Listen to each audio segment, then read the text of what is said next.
ಮಾನ್ಯ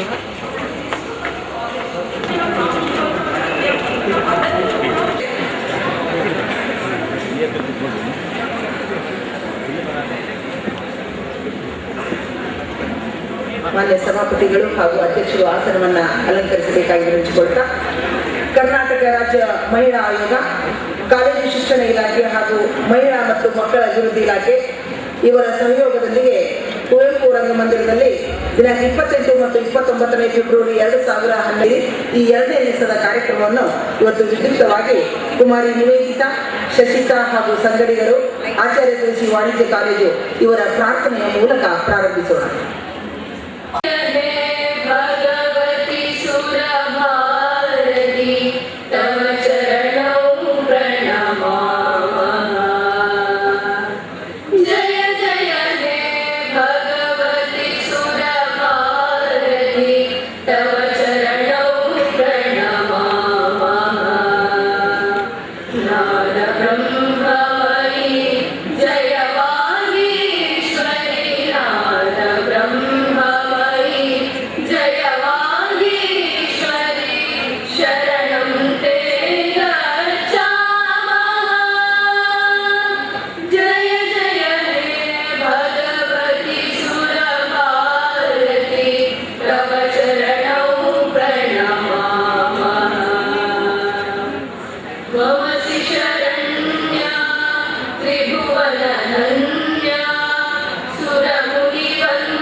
जय हे कर्नाटक माते, जय सुंदर नदी वनಗಳ ನಾಡೆ, जय हे ರಸ ಋಷಿಗಳ ಬೀಡೆ, ಭೂದೇವಿಯ ಮಕುಟದ ನವಮಣಿಯೇ, ಗಂಧದ ಚಂದದ ಹೊನ್ನಿನ ಗಣಿಯೇ, ರಾಘವ ಮಧುಸೂದನರ ಅವತರಿಸಿದ ಭಾರತ ಜನನಿಯ ತನುಜಾತೆ, जय हे कर्नाटक माते, ಜನನಿಯ ಜೋಗುಳ ವೇದದ ಘೋಷ, ಜನನಿಗೆ ಜೀವವು ನಿನ್ನಾವೇಶ, ಹಸುರಿನ ಗಿರಿಗಳ ಸಾಲೆ, ನಿನ್ನಯ ಕೊರಳಿನ ಮಾಲೆ, ಕಪಿಲ ಪತಂಜಲ ಗೌತಮ ಜಿನನುತ ಭಾರತ ಜನನಿಯ ತನುಜಾತೆ, जय हे कर्नाटक माते, ಶಂಕರ ರಮನುಜ ವಿದ್ಯಾರಣ್ಯ ಬಸವೇಶ್ವರ ಮಧ್ವರ ದಿವ್ಯಾರಣ್ಯ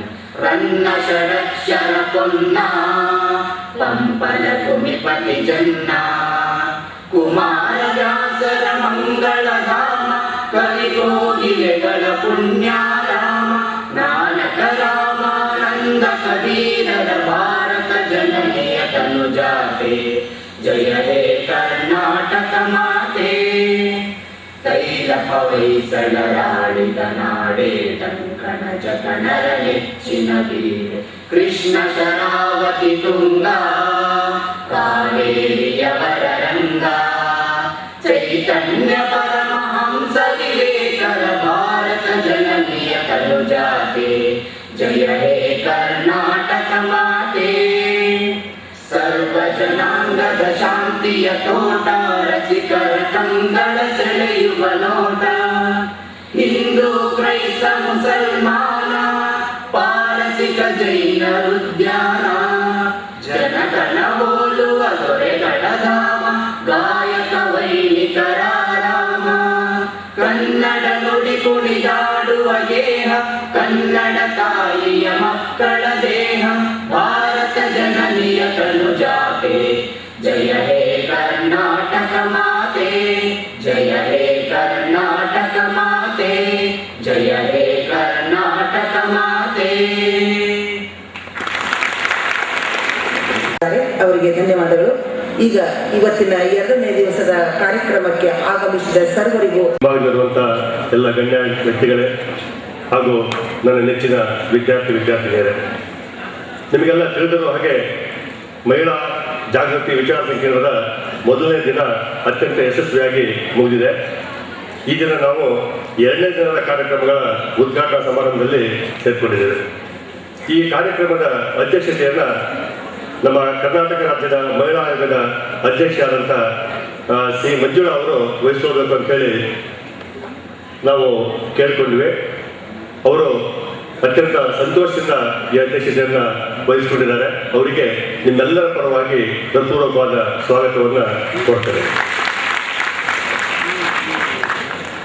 ಮುಖ್ಯ ಅತಿಥಿಯಾಗಿ ಹಾಗೂ ಉದ್ಘಾಟಕರಾಗಿ ನಿಮ್ಮೆಲ್ಲರ ಪ್ರೀತಿಯ DS ಶಂಕರಮೂರ್ತಿ ಅವರನ್ನ ಕೇಳಿಕೊಂಡಿವೆ. ಬಹುಶಃ ಉದ್ಘಾಟಕರಾಗಿ ನಮಗೆ ಸಿಕ್ಕಿರೋದು ನಿಜಕ್ಕೂ ನಮ್ಮೆಲ್ಲರ ಸೌಭಾಗ್ಯ. ಅವರನ್ನ ಕರ್ನಾಟಕ ಮಹಿಳಾ ಆಯೋಗದ ಪರವಾಗಿ ಹಾಗೂ ಕಾಲೇಜು ಶಿಕ್ಷಣ ಇಲಾಖೆಯ ಪರವಾಗಿ ಹಾಗೂ ಮಹಿಳಾ ಮತ್ತು ಮಕ್ಕಳ ಅಭಿವೃದ್ಧಿ ಇಲಾಖೆಯ ಪರವಾಗಿ ಮತ್ತು ನಿಮ್ಮೆಲ್ಲರ ಪರವಾಗಿ ಆತ್ಮೀಯವಾದ ಸ್ವಾಗತವನ್ನು ಕೊಡ್ತೇನೆ.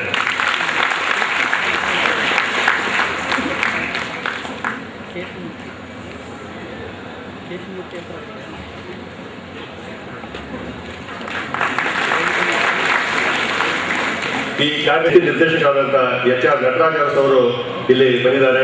ಅವರಿಗೂ ಕೂಡ ನಿಮ್ಮೆಲ್ಲರ ಪರವಾಗಿ ಹೃತ್ಪೂರ್ವಕವಾದ ಸ್ವಾಗತವನ್ನು ಕೊಡ್ತೇನೆ. ಹಾಗೆ ಮಹಿಳಾ ಮತ್ತು ಮಕ್ಕಳ ಅಭಿವೃದ್ಧಿ ಇಲಾಖೆಯ ಸಹಾಯಕ ನಿರ್ದೇಶಕರಾದಂತಹ ಲಕ್ಷ್ಮೀಕಾಂತ್ ಅವರು ಕೂಡ ಇಲ್ಲಿದ್ದಾರೆ ಹಾಗೂ ಅವರ ಸಹೋದ್ಯೋಗಿಗಳೆಲ್ಲ ಇಲ್ಲಿದ್ದಾರೆ. ಅವರೆಲ್ಲರಿಗೂ ಕೂಡ ನಿಮ್ಮೆಲ್ಲರ ಪರವಾಗಿ ಆತ್ಮೀಯವಾದ ಸ್ವಾಗತವನ್ನು ಕೊಡ್ತೇನೆ. ಹಾಗೆ ಆಸ್ಥೆಯಿಂದ ಈ ಸಮಾರಂಭಕ್ಕೆ ಆಗಮಿಸಿದ್ದಾರೆ. ಅವರಿಗೂ ಕೂಡ ನಾನು ಸ್ವಾಗತವನ್ನು ಕೊಡ್ತೇನೆ. ಹಾಗೆ ಮಾಧ್ಯಮ ಮಿತ್ರರು ಬಹುಶಃ ಒಂದು 15 ದಿನಗಳಿಂದ ನಮ್ಮ ಈ ಕಾರ್ಯಕ್ರಮಕ್ಕೆ ತುಂಬಾ ಪ್ರಚಾರವನ್ನ ಕೊಡ್ತಾ ಇದ್ದಾರೆ. ಈ ದಿನದ ಕಾರ್ಯಕ್ರಮ ಕೂಡ ಪ್ರಚಾರವನ್ನ ಕೊಡಿ ಅಂತ ವಿನಂತಿಸ್ತಾ ಅವರನ್ನು ಕೂಡ ಈ ಸಮಾರಂಭಕ್ಕೆ ಆತ್ಮೀಯವಾಗಿ ಸ್ವಾಗತಿಸ್ತೇನೆ. ನೀವೆಲ್ಲರೂ ಇಲ್ಲಿಗೆ ಬಂದಿದ್ದೀರಿ. ಈ ಕಾರ್ಯಕ್ರಮದ ಸಮಾರಂಭ ಮುಗಿಯುವವರೆಗೂ ನೀವು ಇಲ್ಲಿ ಇದ್ದು ಈ ಕಾರ್ಯಕ್ರಮವನ್ನು ಯಶಸ್ವಿಗೊಳಿಸಬೇಕು. ಹಾಗೂ ನೀವು ನಿಮ್ಮ ಸವಾಲುಗಳು, ಮಹಿಳೆಯರ ಸವಾಲುಗಳು, ನಿಮ್ಮ ಏನೇನು ಕಾನೂನು ಅವಶ್ಯಕತೆ ಇದೆ, ಏನೇನು ಪ್ರಯೋಜನ ಇದೆ ಅಂತೇಳಿ ನಾನು ಈ ಸಂದರ್ಭದಲ್ಲಿ ವಿನಂತಿಸ್ತಾ ನಿಮ್ಮೆಲ್ಲರಿಗೂ ಸ್ವಾಗತವನ್ನು ಕೊಡ್ತೇನೆ. ಹಾಗೆ ಜನಶಿಕ್ಷಣ ಸಂಸ್ಥೆಯ ನಿರ್ದೇಶಕರಾದಂತಹ SY ಅರುಣಾದೇವಿಯವರು ಇಲ್ಲಿಗೆ ಬಂದಿದ್ದಾರೆ. ಅವರಿಗೂ ಕೂಡ ನಿಮ್ಮೆಲ್ಲರ ಪರವಾಗಿ ಆತ್ಮೀಯವಾದ ಸ್ವಾಗತವನ್ನು ಕೊಡ್ತೇನೆ. ಈ ಸಮಾರಂಭಕ್ಕೆ ಹಾಜರಿದ್ದಂಥ ಎಲ್ಲರಿಗೂ ಕೂಡ ಮತ್ತೊಮ್ಮೆ ನಾನು ವೈಯಕ್ತಿಕವಾಗಿ ಮತ್ತು ನಮ್ಮ ಕಾಲೇಜು ಶಿಕ್ಷಣ ಇಲಾಖೆ ಪರವಾಗಿ ಮತ್ತು ಮಹಿಳಾ ಆಯೋಗದ ಪರವಾಗಿ ಹಾಗೂ ಮಕ್ಕಳ ಮತ್ತು ಅಭಿವೃದ್ಧಿ ಇಲಾಖೆಯ ಪರವಾಗಿ ಎಲ್ಲರಿಗೂ ಮತ್ತೊಮ್ಮೆ ಸುಸ್ವಾಗತವನ್ನು ಕೋರಿ ನನ್ನ ಭಾಷಣ ಮುಗಿಸ್ತಾರೆ. ಉದ್ಘಾಟನೆಯನ್ನ ಮಾಡಿ ಜ್ಯೋತಿ ಮುಟ್ಟಿದ ಬತ್ತಿಗಳೆಲ್ಲ ಜ್ಯೋತಿಯಾಗುವಂತೆ, ಸಾಗರ ಸೇರಿದ ನದಿಗಳೆಲ್ಲ ಸಾಗರವಾಗುವಂತೆ ಇಂದು ನವವಿಚಾರ ನಿರ್ಮಾಣದ ಧಾರೆಗೆ ಜೊತೆಗೂಡುತ್ತಿರುವಂತಹ ನಾವೆಲ್ಲರೂ ಕೂಡ ಜ್ಯೋತಿಯಾಗಿ ಪ್ರಜ್ವಲಿಸೋಣ. ನಮ್ಮ ಜನಪದ ತಾಯಿ ಹೇಳುವಂತೆ ಜ್ಯೋತಿಯಾದ ಜಗತ್ತೆಲ್ಲ, ನಾವು ಜಗತ್ತೇ ಜ್ಯೋತಿಯಾಗುವ ನಿಟ್ಟಿನಲ್ಲಿ ಬೆಳಗೋಣ ಎಂಬ ಆಶಯದೊಂದಿಗೆ ಸನ್ಮಾನ್ಯ ಸಭಾಪತಿಗಳು ಹಾಗೂ ವೇದಿಕೆಯಲ್ಲಿ ಉಪಸ್ಥಿತಿರುವ ಎಲ್ಲ ಗಣ್ಯರು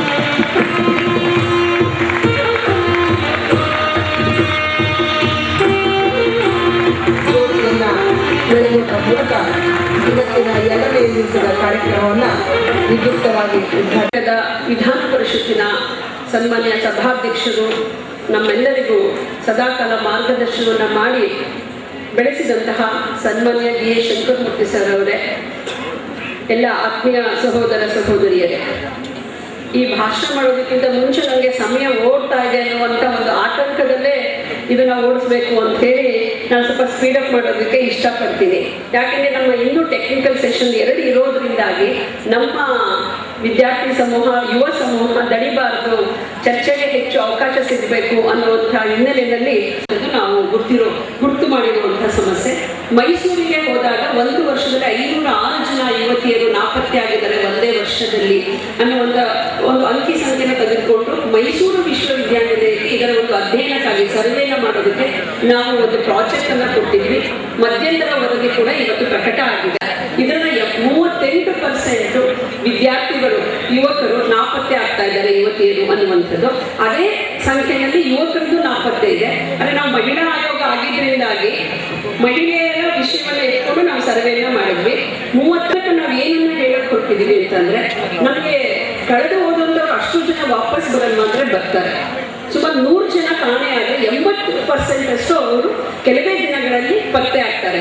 ನಾವು ಅನ್ನುವಂಥ ಒತ್ತಾಯವನ್ನು ಗೃಹ ಸಚಿವರ ಮುಂದೆ ನಾವು ಮಾಡಿದ್ದೀವಿ. ಒಂದು. ಎರಡನೇದು, ಕರ್ನಾಟಕ ರಾಜ್ಯ ಮಹಿಳಾ ಆಯೋಗಕ್ಕೆ ಒಂದು ಸವಾಲಿದೆ. ಏನಂದ್ರೆ ನಮಗೆ 2 ಕೋಟಿ ಮಹಿಳೆಯರ ಒಂದು ಜವಾಬ್ದಾರಿ ಕರ್ನಾಟಕ ರಾಜ್ಯ ಮಹಿಳಾ ಆಯೋಗಕ್ಕೆ ಇದೆ. ಆದರೆ ನಮಗೆ ಇರುವ ಒಂದು ಸವಾಲನ್ನ ನಾವು ಇವತ್ತು ಎದುರಿಸಬೇಕಾಗಿದೆ. ಈ 15 ವರ್ಷಗಳಲ್ಲಿ ಔದ್ಯೋಗಿಕ ಕ್ಷೇತ್ರದಲ್ಲಾಗಿರುವಂತಹ ಮತ್ತು ನಮ್ಮ ಜೀವನ ಶೈಲಿಯಲ್ಲಾಗಿರುವಂತಹ ಬದಲಾವಣೆಯಿಂದಾಗಿ ಮಹಿಳೆಯರಿಗೆ working place harassment, sexual harassment ಸಮಸ್ಯೆಗಳ ದಾಖಲೆಗಳು ಹೆಚ್ಚಾಗ್ತಾ ಇದೆ, ಕೌಟುಂಬಿಕ ದೌರ್ಜನ್ಯ ಪ್ರಕರಣಗಳು ಹೆಚ್ಚಾಗ್ತಾ ಇದೆ. ಮತ್ತು ವಿದ್ಯಾರ್ಥಿ ಸಮೂಹ ಅಂದ ತಕ್ಷಣ ಅವರು ಸಿಲೆಬಸ್ ಓದುವಂಥವ್ರು ಪರೀಕ್ಷೆ ಪಾಸ್ ಮಾಡಿಕೊಂಡು ಅವರು ಡಿಗ್ರಿಗಳನ್ನು ತೆಗೆದುಕೊಂಡು ಅವರೆಲ್ಲರೂ ಕೂಡ ಟೆಕ್ನಾಲಜಿ ಇಂಜಿನಿಯರ್ಸ್ ಆದರೆ, ನಮ್ಮ ರೂರಲ್ ಬ್ಯಾಕ್ಗ್ರೌಂಡ್ ಇಂದ ಬರುವಂಥ ಮಕ್ಕಳು ಇವತ್ತು ಸೋಷಿಯಲ್ ಇಂಜಿನಿಯರಿಂಗ್ ಮಾಡುವಂಥ ಅವಶ್ಯಕತೆ ಇದೆ. ಹಾಗಾಗಿ ಇವತ್ತು ನಾನು ಪದವಿಯನ್ನು ತೆಗೆದುಕೊಂಡೆ, PG ತೆಗೆದುಕೊಂಡೆ, ಕೆಲಸ ಮಾಡಿ ನನ್ನ ಒಂದು ಪೊಲೀಸ್ ಇಲಾಖೆ ನಿಭಾಯಿಸ್ತಿದೆ ಅಂತ. ಹೀಗಾಗಿ ನಾನು ಹೆಚ್ಚು ಸಮಯ ತೆಗೆದುಕೊಂಡೆ. ನಮ್ಮ ಟೆಕ್ನಿಕಲ್ ಸೆಷನ್ನ ನಾವು ವಿವರವಾಗಿ ಚರ್ಚೆ ಮಾಡ್ತಿರೋದ್ರಿಂದ ಸನ್ಮಾನ್ಯ ಸಭಾಪತಿಗಳು ಇವತ್ತೇನು ನಮ್ಮ ಮಧ್ಯೆ ಇದ್ದು ನಮಗೆ ಇವತ್ತು ಉದ್ಘಾಟನೆ ಮಾಡಿಕೊಟ್ಟಿದ್ದಾರೆ. ಅವ್ರು ಇಡೀ ಕರ್ನಾಟಕ 100ಕ್ಕೆ 50 ಅಂತ ಹೇಳ್ತೇವೆ, ಒಂದು ಸ್ವಲ್ಪ ಹೆಚ್ಚು ಕಡಿಮೆ 100ಕ್ಕೆ 50 ಭಾಗ ಇರ್ತಕ್ಕಂಥ ನಮ್ಮ ಜನಸಂಖ್ಯೆಯಲ್ಲಿ ಮಹಿಳೆಯರು ಎದುರಿಸ್ತಾ ಇರ್ತಕ್ಕಂಥ ಸಮಸ್ಯೆಗಳ ಬಗ್ಗೆ ವಿಚಾರ ಸಂಕಿರಣ ರಾಜ್ಯ ಮಹಿಳಾ ಆಯೋಗ ಏರ್ಪಾಡು ಮಾಡಿದೆ. ಅದಕ್ಕೆ ಕರ್ನಾಟಕದ ವಿವಿಧ ಸರ್ಕಾರದ ವಿವಿಧ ಇಲಾಖೆಗಳು ಅದರ ಜೊತೆಗೆ ಕೈ ಜೋಡಿಸಿದ್ದವು. ಅಂಥ ಒಂದು ವಿಚಾರ ಸಂಕಿರಣದ 2ನೇ ದಿವಸದ ಉದ್ಘಾಟನಾ ಸಮಾರಂಭದ ಅಧ್ಯಕ್ಷತೆಯನ್ನು ವಹಿಸಿರ್ತಕ್ಕಂಥ ಕರ್ನಾಟಕ ಮಹಿಳಾ ಆಯೋಗದ ಅಧ್ಯಕ್ಷರಾಗಿರ್ತಕ್ಕಂಥ ಮಂಜುಳಾ ಅವರೇ, ಇಲ್ಲಿ ಸೇರಿರ್ತಕ್ಕಂಥ ಎಲ್ಲ ಬಂಧುಗಳೇ, ನನ್ನ ಪ್ರೀತಿಯ ವಿದ್ಯಾರ್ಥಿನಿ ಬಂಧುಗಳೇ, ಬಹಳ ಪ್ರಮುಖವಾಗಿರ್ತಕ್ಕಂಥ ಸಂಗತಿಗಳು. ಸಮಾಜ ಬಹಳ ಗಂಭೀರವಾಗಿ ಯೋಚನೆ ಮಾಡಬೇಕಾಗಿರ್ತಕ್ಕಂಥದ್ದು, ಪರಿಹಾರಗಳನ್ನು ಹುಡುಕಬೇಕಾಗಿರ್ತಕ್ಕಂಥ ಒಂದು ವಿಶೇಷವಾಗಿರ್ತಕ್ಕಂಥ ಒಂದು ಸಂಗತಿ. ಮಹಿಳೆಯರ ಸಮಸ್ಯೆಗಳು ಹಲವಾರು, ಎಲ್ಲರಿಗೂ ಹಲವಾರು. ನೀವು ರೈತರ ಸಮಸ್ಯೆ ಅಂತ ಮಾತಾಡಿದ್ರೆ ಅದು ಹಲವಾರು ಸಿಗ್ತದೆ. ಜನರಲ್ ಆಗಿ ಸಾಮಾನ್ಯ ಜನರ ಸಮಸ್ಯೆಗಳು ಅಂತ ಹೇಳಿ ನೋಡಿದಾಗ ಅದು ಸಿಗ್ತದೆ. ಹಾಗೆ ಬರ್ತಾ ನಾವು ಮಹಿಳೆಯರ ಸಮಸ್ಯೆಗಳನ್ನು ನಾವು ಚರ್ಚೆ ಮಾಡೋದಕ್ಕೆ ಶುರು ಆದರೆ, ಮಹಿಳೆಯರಲ್ಲೇ 2 ವರ್ಗದ ಸಮಸ್ಯೆಗಳಿರ್ತದೆ. ಒಂದು ಮದುವೆ ಆದ ಮಹಿಳೆಯರ ಸಮಸ್ಯೆ, ಎರಡನೇದು ಮದುವೆ ಆಗೋದಕ್ಕೆ ಮುಂಚಿನ ಮಕ್ಕಳ, ವಿದ್ಯಾರ್ಥಿನಿಯರ, ಹೆಣ್ಣು ಮಕ್ಕಳ ಸಮಸ್ಯೆ. ಇವತ್ತು ಈ ವಿಚಾರಗೋಷ್ಠಿಯಲ್ಲಿ ಪ್ರಮುಖವಾಗಿ ಈಗ ಕಾಣೆಯಾಗುತ್ತಿರುವ ಮಹಿಳೆ ಮತ್ತು ಬಾಲಕಿಯರು ಇಬ್ಬರದ್ದು ಸೇರಿಸಿಕೊಂಡು ಸಮಸ್ಯೆಗಳನ್ನ ಚರ್ಚೆ ಮಾಡಬೇಕಾಗಿ ಇಲ್ಲಿ ವಿಚಾರ ಸಂಕಿರಣ ಇದೆ. ಈಗಲೇ ಮಂಜುಳಾ ಅವರು 1-2 ವಿಷಯಗಳನ್ನ ಸೂಕ್ಷ್ಮವಾಗಿ ಪ್ರಸ್ತಾಪ ಮಾಡಿದ್ದಾರೆ. ಈಗಾಗಲೇ ಸರ್ವೆ ಆಗಿದೆ, ಇಡೀ ರಾಜ್ಯದಲ್ಲಿ ಏನು ಪರಿಸ್ಥಿತಿ ಇದೆ, ಯಾಕಾಗಿದೆ, ಏನಾಗಿದೆ, ಏನಿದ್ರ ಮುಂದೆ ಇದಕ್ಕೆ ಸರ್ಕಾರ ಏನು ಮಾಡ್ಬೋದು, ಪೊಲೀಸ್ ಏನು ಮಾಡ್ಬೋದು, ಈ ರೀತಿಯ ಹೊಸ ಆಯಾಮಗಳು, ಆ್ಯಂಗಲ್ಗಳನ್ನು ಅವರು ಈ ಒಂದು ವಿಚಾರ ಸಂಕಿರಣದಲ್ಲಿ ಪ್ರಸ್ತಾಪ ಮಾಡೋಕ್ಕೆ ಪ್ರಯತ್ನ ಮಾಡಿದ್ದಾರೆ. ನಾನೊಂದೆರಡು ಆ್ಯಂಗಲ್ಗಳನ್ನು, ಆಯಾಮಗಳಲ್ಲಿ ಚಾಲೆಂಜಸ್, ಸವಾಲುಗಳು, ನಮ್ಮ ಸಮಾಜದ ಎದುರುಗಡೆ ಇರ್ತಕ್ಕಂಥ ಈ ಸವಾಲುಗಳು ಏನು ಚಾಲೆಂಜಸ್ ಇದೆ, ಇದಕ್ಕೆ ಪರಿಹಾರ ಇವುಗಳ ಕಡೆ ನಾವು ಸ್ವಲ್ಪ ಗಮನಿಸಬೇಕು ಅಂತ ಹೇಳಿ ನನಗೆ ಅನ್ನಿಸ್ತದೆ. ನಮ್ಮ ಈ ಒಟ್ಟು ಸಮಾಜ ಹಲವು ಸ್ತರಗಳಲ್ಲಿ, ಡಿಫ್ರೆಂಟ್ ಲೆವೆಲ್ಸ್, ಗ್ರಾಮೀಣ ಭಾಗದಲ್ಲಿ ಜನ ಇದ್ದೇವೆ, ನಗರಗಳಲ್ಲಿದ್ದೇವೆ, ವಿದ್ಯಾವಂತರಿದ್ದಾರೆ, ಅವಿದ್ಯಾವಂತರಿದ್ದಾರೆ, ಸ್ವಲ್ಪ ಆರ್ಥಿಕವಾಗಿ ಬಲವಾಗಿರೋರಿದ್ದಾರೆ, ಆರ್ಥಿಕವಾಗಿ ಬಹಳ ಕಷ್ಟದಲ್ಲಿರೋರಿದ್ದಾರೆ. ಈ ರೀತಿ ಹಲವು ಮಜಲುಗಳಲ್ಲಿ, ಹಲವು ಇದರುಗಳಲ್ಲಿ ನಮ್ಮ ಸಮಾಜ ಇರುತ್ತದೆ. ಅಂದಮೇಲೆ ನಾವು ಈ ರೀತಿಯ ಸಮಸ್ಯೆಗಳನ್ನು ವಿಶ್ಲೇಷಣೆ ಮಾಡುವಾಗ ಯಾವುದೋ ಒಂದು ಭಾಗದ ಜನಗಳನ್ನು ತೆಗೆದುಕೊಂಡು ಈ ರೀತಿ ವಿಶ್ಲೇಷಣೆ ಮಾಡಿದ್ರೆ ತಪ್ಪಾಗುತ್ತದೆ ಅಂತ ಹೇಳಿ ನನಗೆ ಅನ್ನಿಸ್ತದೆ. ಗ್ರಾಮೀಣ ನಾನು ಈಗ ನನ್ನ ಪರಿಚಯ ಮಾಡಿಕೊಡುವಾಗ, ಅದನ್ನು ಸ್ವಾಗತ ಮಾಡುವಾಗ ನಮ್ಮ ಪ್ರೊಫೆಸರ್ ಅವರು ಒಂದು ಮಾತನ್ನು ಹೇಳಿದ್ದಾರೆ.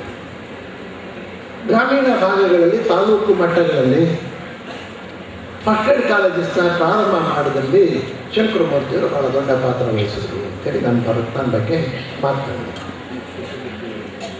ನಾನು ಪ್ರಾರಂಭ ಮಾಡಿ 4-5 ವರ್ಷ ಆಯಿತು.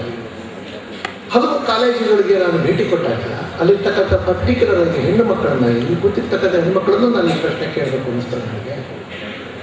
ಈ ರೀತಿ ಸರ್ಕಾರಿ ಕಾಲೇಜುಗಳು ಅಂದರೆ ಕಡಿಮೆ ಹಣದ ಕಾಲೇಜುಗಳು ಅಥವಾ ಸರ್ಕಾರ ಕೊಡ್ತಕ್ಕಂಥ ಎಲ್ಲ ಸೌಲಭ್ಯಗಳನ್ನು ಸಿಗ್ತಕ್ಕಂಥ ಕಾಲೇಜುಗಳು ಇಲ್ಲದೆ ಹೋಗಿದ್ರೆ ನಿಮ್ಮ ತಂದೆ ತಾಯಿಗಳು ನಿಮ್ಮನ್ನು ಕಾಲೇಜಿಗೆ ಕಳಿಸ್ತಾ ಇದ್ದೀರಾ? ಏನು ಅನ್ನಿಸ್ತದೆ ನೀವು? ಅಲ್ಲಿ ನಾನು ಹೇಳಿದೆ ಕಳಿಸ್ತಾ ಇರಲಿಲ್ಲ ಅಲ್ಲ. ಅಂದರೆ ನೋಡಿ, ಸಮಸ್ಯೆಯ ಭಾಗ ಇಲ್ಲಿ ಬಂತು. ಅಂದರೆ ಹೆಣ್ಮಕ್ಳು ಕಾಲೇಜಿಗೆ ಹೋಗ್ತಾನೆ ಇರಲಿಲ್ವಾ? ಹೋಗ್ತಾ ಇದ್ರು. ಆದರೆ ಸಾಮಾನ್ಯ ಜನರ ಹೆಣ್ಣು ಮಕ್ಕಳು ಕಾಲೇಜಿಗೆ ಹೋಗಬೇಕು ಅಂತಂದರೆ ಇನ್ಫ್ರಾಸ್ಟ್ರಕ್ಚರ್ ಇದ್ದರೆ ಮಾತ್ರ. ಕಾಲೇಜ್ ಇದ್ದರೆ ನಿಮ್ಮ ಊರಿನೊಳಗೆ, ನಿಮ್ಮ ತಾಲೂಕಿನಲ್ಲೇ ಅಥವಾ ನೀವು ನಿಮ್ಮ ತಂದೆ ತಾಯಿಗಳು ವಾಸ ಮಾಡ್ತಕ್ಕಂಥ ಹತ್ತಿರದಲ್ಲೇ ಕಾಲೇಜ್ ಇದ್ದರೆ ಮಾತ್ರ ಹೆಣ್ಣು ಮಕ್ಕಳನ್ನ ನಮ್ಮ ಸಮಾಜ ಕಾಲೇಜುಗಳಿಗೆ ಕಳಿಸ್ತದೆ. ಇದ್ರೆ ಕಳಿಸೋದಿಲ್ಲ. ತಂದೆ ತಾಯಿಗಳು ಹೋಗ್ತಾರೆ, ಹಾಸ್ಟೆಲ್ನಲ್ಲಿಟ್ಟು ಓದಿಸ್ತಾರೆ ನಿಮ್ಮನ್ನೆಲ್ಲ. ನಿಮ್ಮ ತಂದೆ ತಾಯಿಗಳು ಕಷ್ಟ ಅನ್ಕೊಳ್ತಾರೆ, ಒಪ್ಪೋದಿಲ್ಲ. ಅಂದರೆ ಇವತ್ತು ಸಮಸ್ಯೆಗೆ ಬಹುಮುಖ ಇದೆ.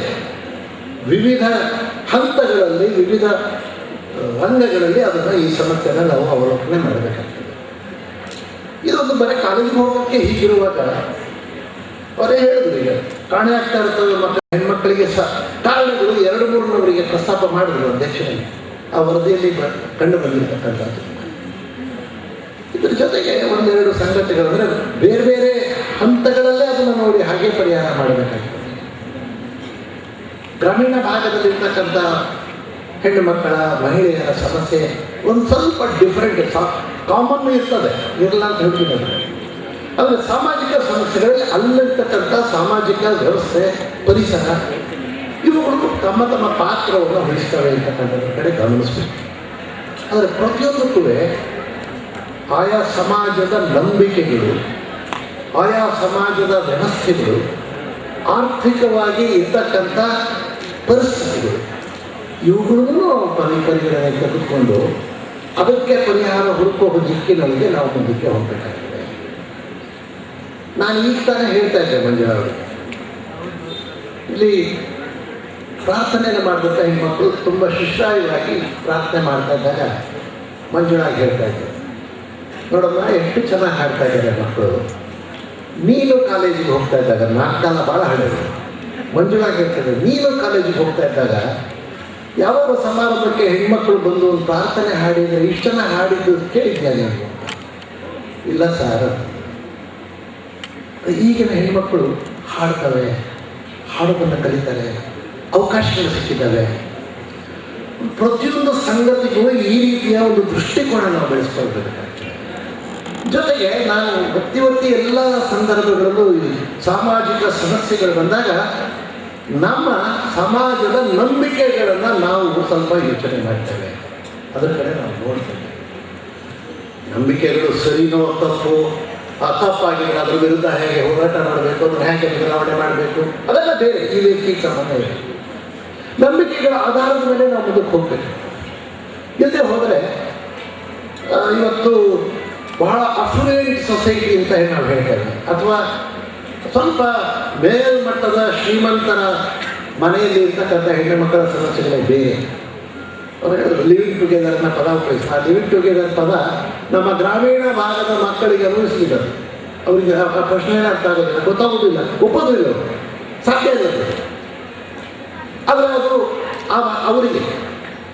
ಹಾಗಾಗಿ ಆಯಾ ಸಂಗತಿಗಳಿಗೆ ಆಯಾ ರೀತಿಯ ಪರಿಹಾರಗಳನ್ನು ಹುಡುಕ್ತಕ್ಕಂಥ ಪ್ರಯತ್ನ ನಾವು ಮಾಡುವಾಗ ನಮ್ಮ ಸಮಾಜ ನಡ್ಕೊಂಡು ಬರ್ತಾ ಇರ್ತಕ್ಕಂಥ ಭಾವನೆಗಳ ಹಿನ್ನೆಲೆಯಲ್ಲಿ ಯೋಚನೆ ಮಾಡಿದ್ರೆ ಸಮಸ್ಯೆಗಳಿಗೆ ಪರಿಹಾರ ಎರಡೂ ಸಿಗ್ತದೆ. ಇಷ್ಟು ಸುಲಭನ 10-15 ನಿಮಿಷದೊಳಗೆ ಪರಿಹಾರ ಹುಡುಕ್ಬಿಟ್ರೆ ಚಕ್ರಮೂರ್ತಿಯವರು ಅಂತೇಳಿ ಅದಕ್ಕೆ ಪ್ರಶ್ನೆ ಕೇಳ್ತಾರೆ. ಎಲ್ಲ ಸಮಸ್ಯೆಗಳಿಗೆ ಪರಿಹಾರ ಇದೆ. ಪರಿಹಾರ ಇಲ್ಲದ ಸಮಸ್ಯೆ ಪ್ರಪಂಚದಲ್ಲಿ ಯಾವುದೂ ಇಲ್ಲ. ಪರಿಹಾರ ಇಲ್ಲದ ಸಮಸ್ಯೆನೇ ಇಲ್ಲ. ಯಾರಿಗಾರ ಪ್ರಶ್ನೆ ಕೇಳಿದರೆ ಹೇಳುವುದು, ಹಂಗಾರೆ ಒಂದು ಸಮಸ್ಯೆ ಇದೆ ಸರ್, ಏನು ನೀವು ದೇವರನ್ನ ತೋರಿಸ್ತೀರಾ ನನಗೆ ಅಂತ. ನಾನು ಹೇಳ್ತೇನೆ, ರಾಮಕೃಷ್ಣ ಪರಮಹಂಸರು ವಿವೇಕಾನಂದರಿಗೆ ದೇವರನ್ನ ತೋರಿಸ್ಬೋದಾದರೆ ನಾನು ಯಾಕೆ ನಿಮಗೆ ತೋರಿಸ್ಬೇಕು? ಪರಿಹಾರ ಇದೆ, ನಾನು ಹೇಳಿದಂಗೆ ನಡ್ಕೊಂಡ್ರೆ ದೇವರು ಕಾಣಿಸ್ತಾರೆ. ಪರಿಹಾರ ಇಲ್ಲದ ಸಮಸ್ಯೆ ಇಲ್ಲ, ಪರಿಹಾರ ಇದೆ. ಆದರೆ ಆ ಪರಿಹಾರ ಮಾಡುವಾಗ ನಾವು ಸ್ವಲ್ಪ ಬಯಾಸ್ ಮೈಂಡ್ ಇಟ್ಕೋಬಾರ್ದು. Open minded, clear mind.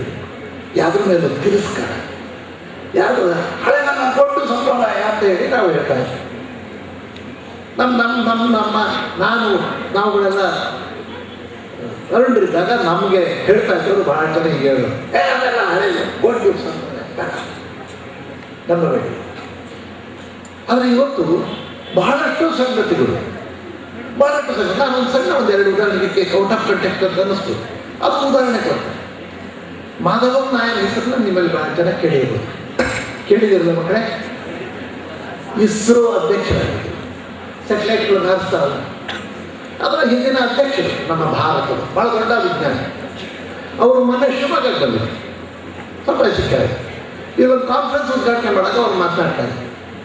ಅವ್ರು ಹೇಳ್ತಾ ಇದ್ರು, ಈ ಸ್ಯಾಟಲೈಟ್ನ ಹಾರಿಸೋದ್ರ ಬಗ್ಗೆ ನಾವೆಲ್ಲ ಇವತ್ತು ಭಾರತ ಸ್ಯಾಟಲೈಟ್ಗಳನ್ನ ಹಾರಿಸ್ತಾ ಇದೆ, ಸಕ್ಸಸ್ಫುಲ್ ಆಗಿ ಹಾರಿಸ್ತೀವಿ. ಬೇರೆ ದೇಶದವರು ನಮ್ಮ ಸ್ಯಾಟಲೈಟ್ ಹಾರಿಸ್ಕೊಡಿ ಅಂತೇಳೆಲ್ಲ ಕೊಡ್ತಾ ಇದ್ದಾರೆ, ನಾವು ಹಾರಿಸ್ತಾ ಇದ್ದೇವೆ. ಭಾಳ ಜನ ಮಕ್ಕಳಿಗೆ ಗೊತ್ತಿರಲಿಕ್ಕೆ ಭಾರತ ಭಾಳ ಮುಂದಕ್ಕೆ ಹೋಗಿ. ಆದರೆ ಇದನ್ನು ಮಾಡುವಾಗ ಅವ್ರು ಹೇಳಿದ್ರು, ನಾನು ಇರಲಿ ನೋಡೋಣ ಅಂತ ಹೇಳಿ ವೇದಗಳಲ್ಲಿ ಇದರದ್ದು ಏನಾದ್ರು ರೆಫರೆನ್ಸ್ ಇದೆಯಾ ಅಂತ ಹೇಳಿ ನೋಡಿದೆ. ವೇದಗಳಲ್ಲಿ ಸ್ಯಾಟಲೈಟ್ ಉಡಾವಣೆಗೆ ರೆಫರೆನ್ಸ್ ಇದೆ. ಲೆಕ್ಕಾಚಾರ ಎಲ್ಲ ಲೆಕ್ಕ ಮಾಡಿದರೆ, ನಿಮ್ಮಲ್ಲಿ ಯಾರಾದ್ರು ಮ್ಯಾಥಮೆಟಿಕ್ಸ್ನಲ್ಲಿ ಓದ್ತಾ ಇರ್ತಕ್ಕಂಥ ಮಕ್ಕಳಿದ್ರೆ ಹೇಳ್ತೀನಿ, ಅರ್ಥ ಆಗುತ್ತೆ. ಈಗ 4th ಡೆಸಿಮಲ್ ತನಕ ಪರ್ಫೆಕ್ಟ್ ಲೆಕ್ಕ ಮಾಡಿ ಇಟ್ಟಿದ್ದಾರೆ. ವೇದ ಯಾವತ್ತೈತೆ ಗೊತ್ತಿಲ್ಲ, ಯಾರು ಬರೋದ್ರು ಗೊತ್ತಿಲ್ಲ, ತಾರೀಕಿನ ಅದಕ್ಕೆ ಸಾವಿರಾರು ವರ್ಷಗಳಿಂದ ಹಿಂದೆ ಇರ್ತಕ್ಕಂಥದ್ದು. ನಾವೆಲ್ಲ ಓದುವಾಗ ಈ ವೇದ ಉಪನಿಷತ್ ಇವೆಲ್ಲ ದೊಡ್ಡ ವಿಚಿತ್ರ ಬೇಡದಿದೆ ಅಂತ ಅಂದ್ಕೊಂಡ್ಬಿಟ್ಟಿದ್ವಿ. ಆದರೆ ಅದನ್ನು ಬಿಡಿಸಿ ಓದಿದಾಗ ನಮ್ಮ ಹಿಂದಿನವರು ಬಹಳಷ್ಟು ಸಂಗತಿಗಳನ್ನು ಮಾಡಿರ್ತಕ್ಕಂಥದ್ದು ಗೊತ್ತಿರ್ತಕ್ಕಂಥದ್ದು. ಅವ್ರು ಹೇಳ್ತಾರೆ, ಅದನ್ನು ನಾವು ಸರಿಯಾದ ಅಧ್ಯಯನ ಮಾಡಿದ್ರೆ ನಾವು ಇವತ್ತಿನ ದಿನ ಏನೊಂದು ಸ್ಯಾಟಲೈಟ್ ವಿಜ್ಞಾನದಲ್ಲಿ ಮುಂದಕ್ಕೆ ಹೋಗಿದ್ದೇವೆ. ನಮಗೆ ನಮ್ಮ ಮುಂದೆ ವೇದ ಕಾಲದಲ್ಲಿ ಜನ ಹೋಗಿದ್ರು, ನಮ್ಮ ಜನ ಹೋಗಿದ್ರು ಅಂತ ಹೇಳ್ತಾರೆ. ಅಂದರೆ ಹಳೆಯದೆಲ್ಲ ದೊಡ್ಡಲ್ಲ, ಹಳೆಯದು ಬಹಳ ಒಳ್ಳೆಯವರು ಸಾಕಟ್ಟಿದ್ರು, ಕೆಲವು ತಾಪತ್ರ ಬಂದಿದ್ದವರು ಸಮಾಜ. ಹಾಗಾಗಿ ನಾವು ಪರಿಹಾರ ಕಂಡುಹಿಡಿಯುವಾಗ ನಾನೆಲ್ಲಿ ಪ್ರಾರಂಭ ಮಾಡ್ತಿದ್ರೆ, ನಮ್ಮ ಸಾಮಾಜಿಕ ನಂಬಿಕೆಗಳು ಸಮಸ್ಯೆಗಳನ್ನು ನೆನಪಿಟ್ಕೊಂಡು ಪರಿಹಾರಗಳನ್ನು ಹುಡುಕ್ತಾ ಹೋಗ್ತಾರೆ. ಇವತ್ತು ಮಕ್ಕಳು ಓಡೋಗ್ತಾರೆ, ಹೆಣ್ಮಕ್ಳು ಕಾಣೆ ಆಗ್ತಾರೆ, ಯಾವುದಾದ್ರು ಕಾರಣ ಇಡೋದು. ಆ ಮಗುವಿಗೆ, ಆ ಓಡಿ ಹೋದಂಥ ಕಾಣೆ ಆದಂಥ ಹುಡುಗಿಗೆ ನಾವು ಯಾರು ಪ್ರಶ್ನೆ ಕೇಳಿದ್ರೆ, ಕೆಲವು ಪ್ರಶ್ನೆಗಳನ್ನು ಕೇಳಿದ್ರೆ ನಮಗೆ ನಿಮಗೆಲ್ಲರೂ ಹೇಳಬಹುದಂಥ ಉತ್ತರಗಳು ಆ ಹುಡುಗಿಯಿಂದ ಸಿಗ್ತವೆ. ಏನದು? ಏನಮ್ಮ, ನೀನು ನಿಮ್ಮ ಮನೆಯಲ್ಲಿ ಪ್ರತಿನಿತ್ಯ ಬೆಳಗ್ಗೆ ಎದ್ದ ಮೇಲೆ ನಿಮ್ಮ ಮನೆಯ ತಂದೆ ತಾಯಿಗಳಿಗೆ ನಮಸ್ಕಾರ ಮಾಡ್ತೀಯಾ? ನಿಮ್ಮ ಮನೆಯಲ್ಲಿ ದೇವ್ರ ಫೋಟೋ ಇದ್ದರೆ ಅದಕ್ಕೆ ನಮಸ್ಕಾರ ಮಾಡ್ತೀಯಾ? ಒಳ್ಳೆ ಬುದ್ಧಿ ಕೊಡು ಅಂತ ಹೇಳಿ ಆ ದೇವರು ಯಾವ ಥರ ಪ್ರಾರ್ಥನೆ ಮಾಡ್ತೀಯ ಅಂತ ಪ್ರಶ್ನೆ ನಾನು ಕೇಳಿದ್ದೆ. ಓಡಿ ಹೋದಂಥ ಒಂದು ಹುಡುಗಿ ಇತ್ತೀಚೆಗೆ ನನ್ನ ಹತ್ರ ಸಿಕ್ಕಿದ್ದು. ಅವ್ರ ಅಪ್ಪ ಅಮ್ಮ ನನ್ನ ಹತ್ರ ಕರ್ಕೊಂಡ್ಬಂದಿರು, ಸ್ವಲ್ಪ ಬುದ್ಧಿ ಹೇಳಿ ಸರ್ ನಮ್ಮ ಮಗಳಿಗೆ, ಓಡಾಡ್ಬಿಟ್ಟಿದ್ದಾರೆ ಹೇಳಿದೆ ಕೇಳುತ್ತೆ.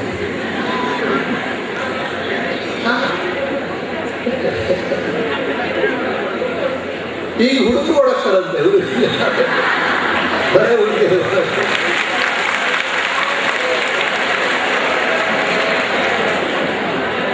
ವಯಸ್ಸು ಬಂದ್ರೆ ಹುಡುಗರು ಹುಡುಗಿಯರು ಒಂದು ವಯಸ್ಸಿನ ತನಕ ಒಂದೇನೆ, ಒಂದು ಸ್ವಲ್ಪ ವಯಸ್ಸು ದಾಟಿದ್ಮೇಲೆ ಹುಡುಗರು ಬೇರೆ ಹುಡುಗಿಯರು ಬೇರೆ. ಆ ಪ್ರಶ್ನೆ ಕೇಳಿದಾಗ ಆ ಹುಡುಗಿ ಕೊಟ್ಟ ಉತ್ತರ ಇತ್ತೀಚೆಗೆ ಈಗೊಂದು 15 ದಿವಸದ ಕೆಳಗೆ ಆ ಹುಡುಗಿ ಜೊತೆಗೆ ನಾನು ಮಾತಾಡ್ತೀನಿ 10 ನಿಮಿಷ. ಆ ಹುಡುಗಿಗೆ ನಾನು ಕೇಳಿದ ಪ್ರಶ್ನೆಗಳಿಗೆ ಅವಳ ಹತ್ರ ಉತ್ತರನೇ ಇರಲಿಲ್ಲ.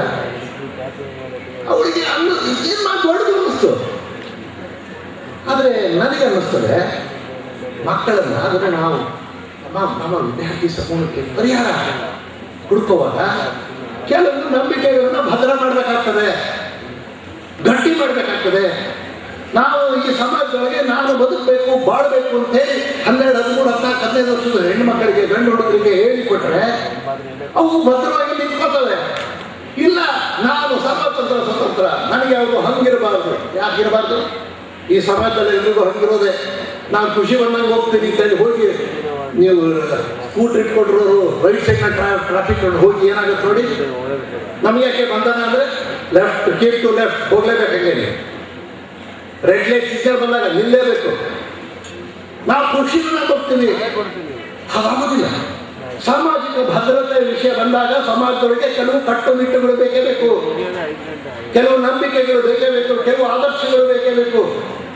ನಮ್ಮ ಮಕ್ಕಳಿಗೆ ಈ ವಿಷಯಗಳನ್ನ ನಾವು ತಿಳಿಸುವ, ಹೇಳಿಕೊಟ್ಟಿದ್ದೇವ?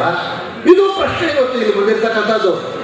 ಈ ಸಮಸ್ಯೆಗೆ ಪರಿಹಾರ ಹುಡುಕೋದಕ್ಕೆ ಓಡೋದಂತ ನಮ್ಮ ತಾಲೂಕಿನಲ್ಲಿ ಮನೆ ಬಿಟ್ಟು ಓಡಿ ಹೋದಂತ 150 ಹೆಣ್ಣು ಮಕ್ಕಳನ್ನ ಏನಾರು ಮಾಡಿ ವಾಪಸ್ ಕರ್ಕೊಂಡು ಬರೋಣ. ಪೊಲೀಸ್ ಹೆಲ್ಪ್ ಬೇಕು ಕೊಡೋಣ.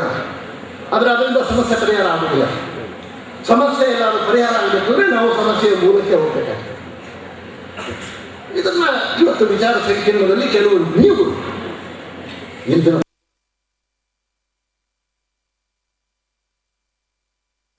ಪ್ರಸ್ತಾಪ ಮಾಡಬೇಕು ಅಂತ ಹೇಳಿ ನನಗೆ ಅನಿಸ್ತದೆ. ಸಮಯ ಸ್ವಲ್ಪ ಜಾಸ್ತಿ ಆಗ್ತದೆ, ಹಾಗಾಗಿ ನಾನು ಮುಗಿಸ್ತೇನೆ. ಒಂದೆರಡು ವಿಷಯ ಮಾಡ್ತೇನೆ. ಈ ಕಡೆ ನಾವು ಉದ್ಘಾಟನೆ ಮಾಡಬೇಕು. ಜ್ಯೋತಿ ಬೆಳಗೋದ್ರ ಮೂಲಕ ನಾವು ಉದ್ಘಾಟನೆ ಮಾಡಿದ್ವಿ. ತಮಸೋಮ ಜ್ಯೋತಿರ್ಗಮಯ ಅಂತೇಳಿ ಕೇಳ್ತೀವಿ. ಇದು ಭಾರತೀಯ ನಂಬಿಕೆ, ಭಾರತೀಯ ಸಂಸ್ಕೃತಿಯ ನಂಬಿಕೆ. ಇದೊಂದು ರಿಚುವಲ್ ಅಲ್ಲ. ಇಲ್ಲ ಸರ್, ಉದ್ಘಾಟನೆ ಅಂದ್ರೆ ಹೀಗೆ ಅಲ್ಲಿ ಇಟ್ಟಿರಬೇಕು, ಅಲ್ಲೊಂದು ಮೇಣ ಸತ್ತಿ ತಂದು ಅದಕ್ಕೆ ಒಂದಕ್ಕೊಂದು ಜ್ಯೋತಿ ಹಚ್ಚಿ ನಮಸ್ಕಾರ ಮಾಡಿ ಉದ್ಘಾಟನೆ ಆಗುತ್ತೆ.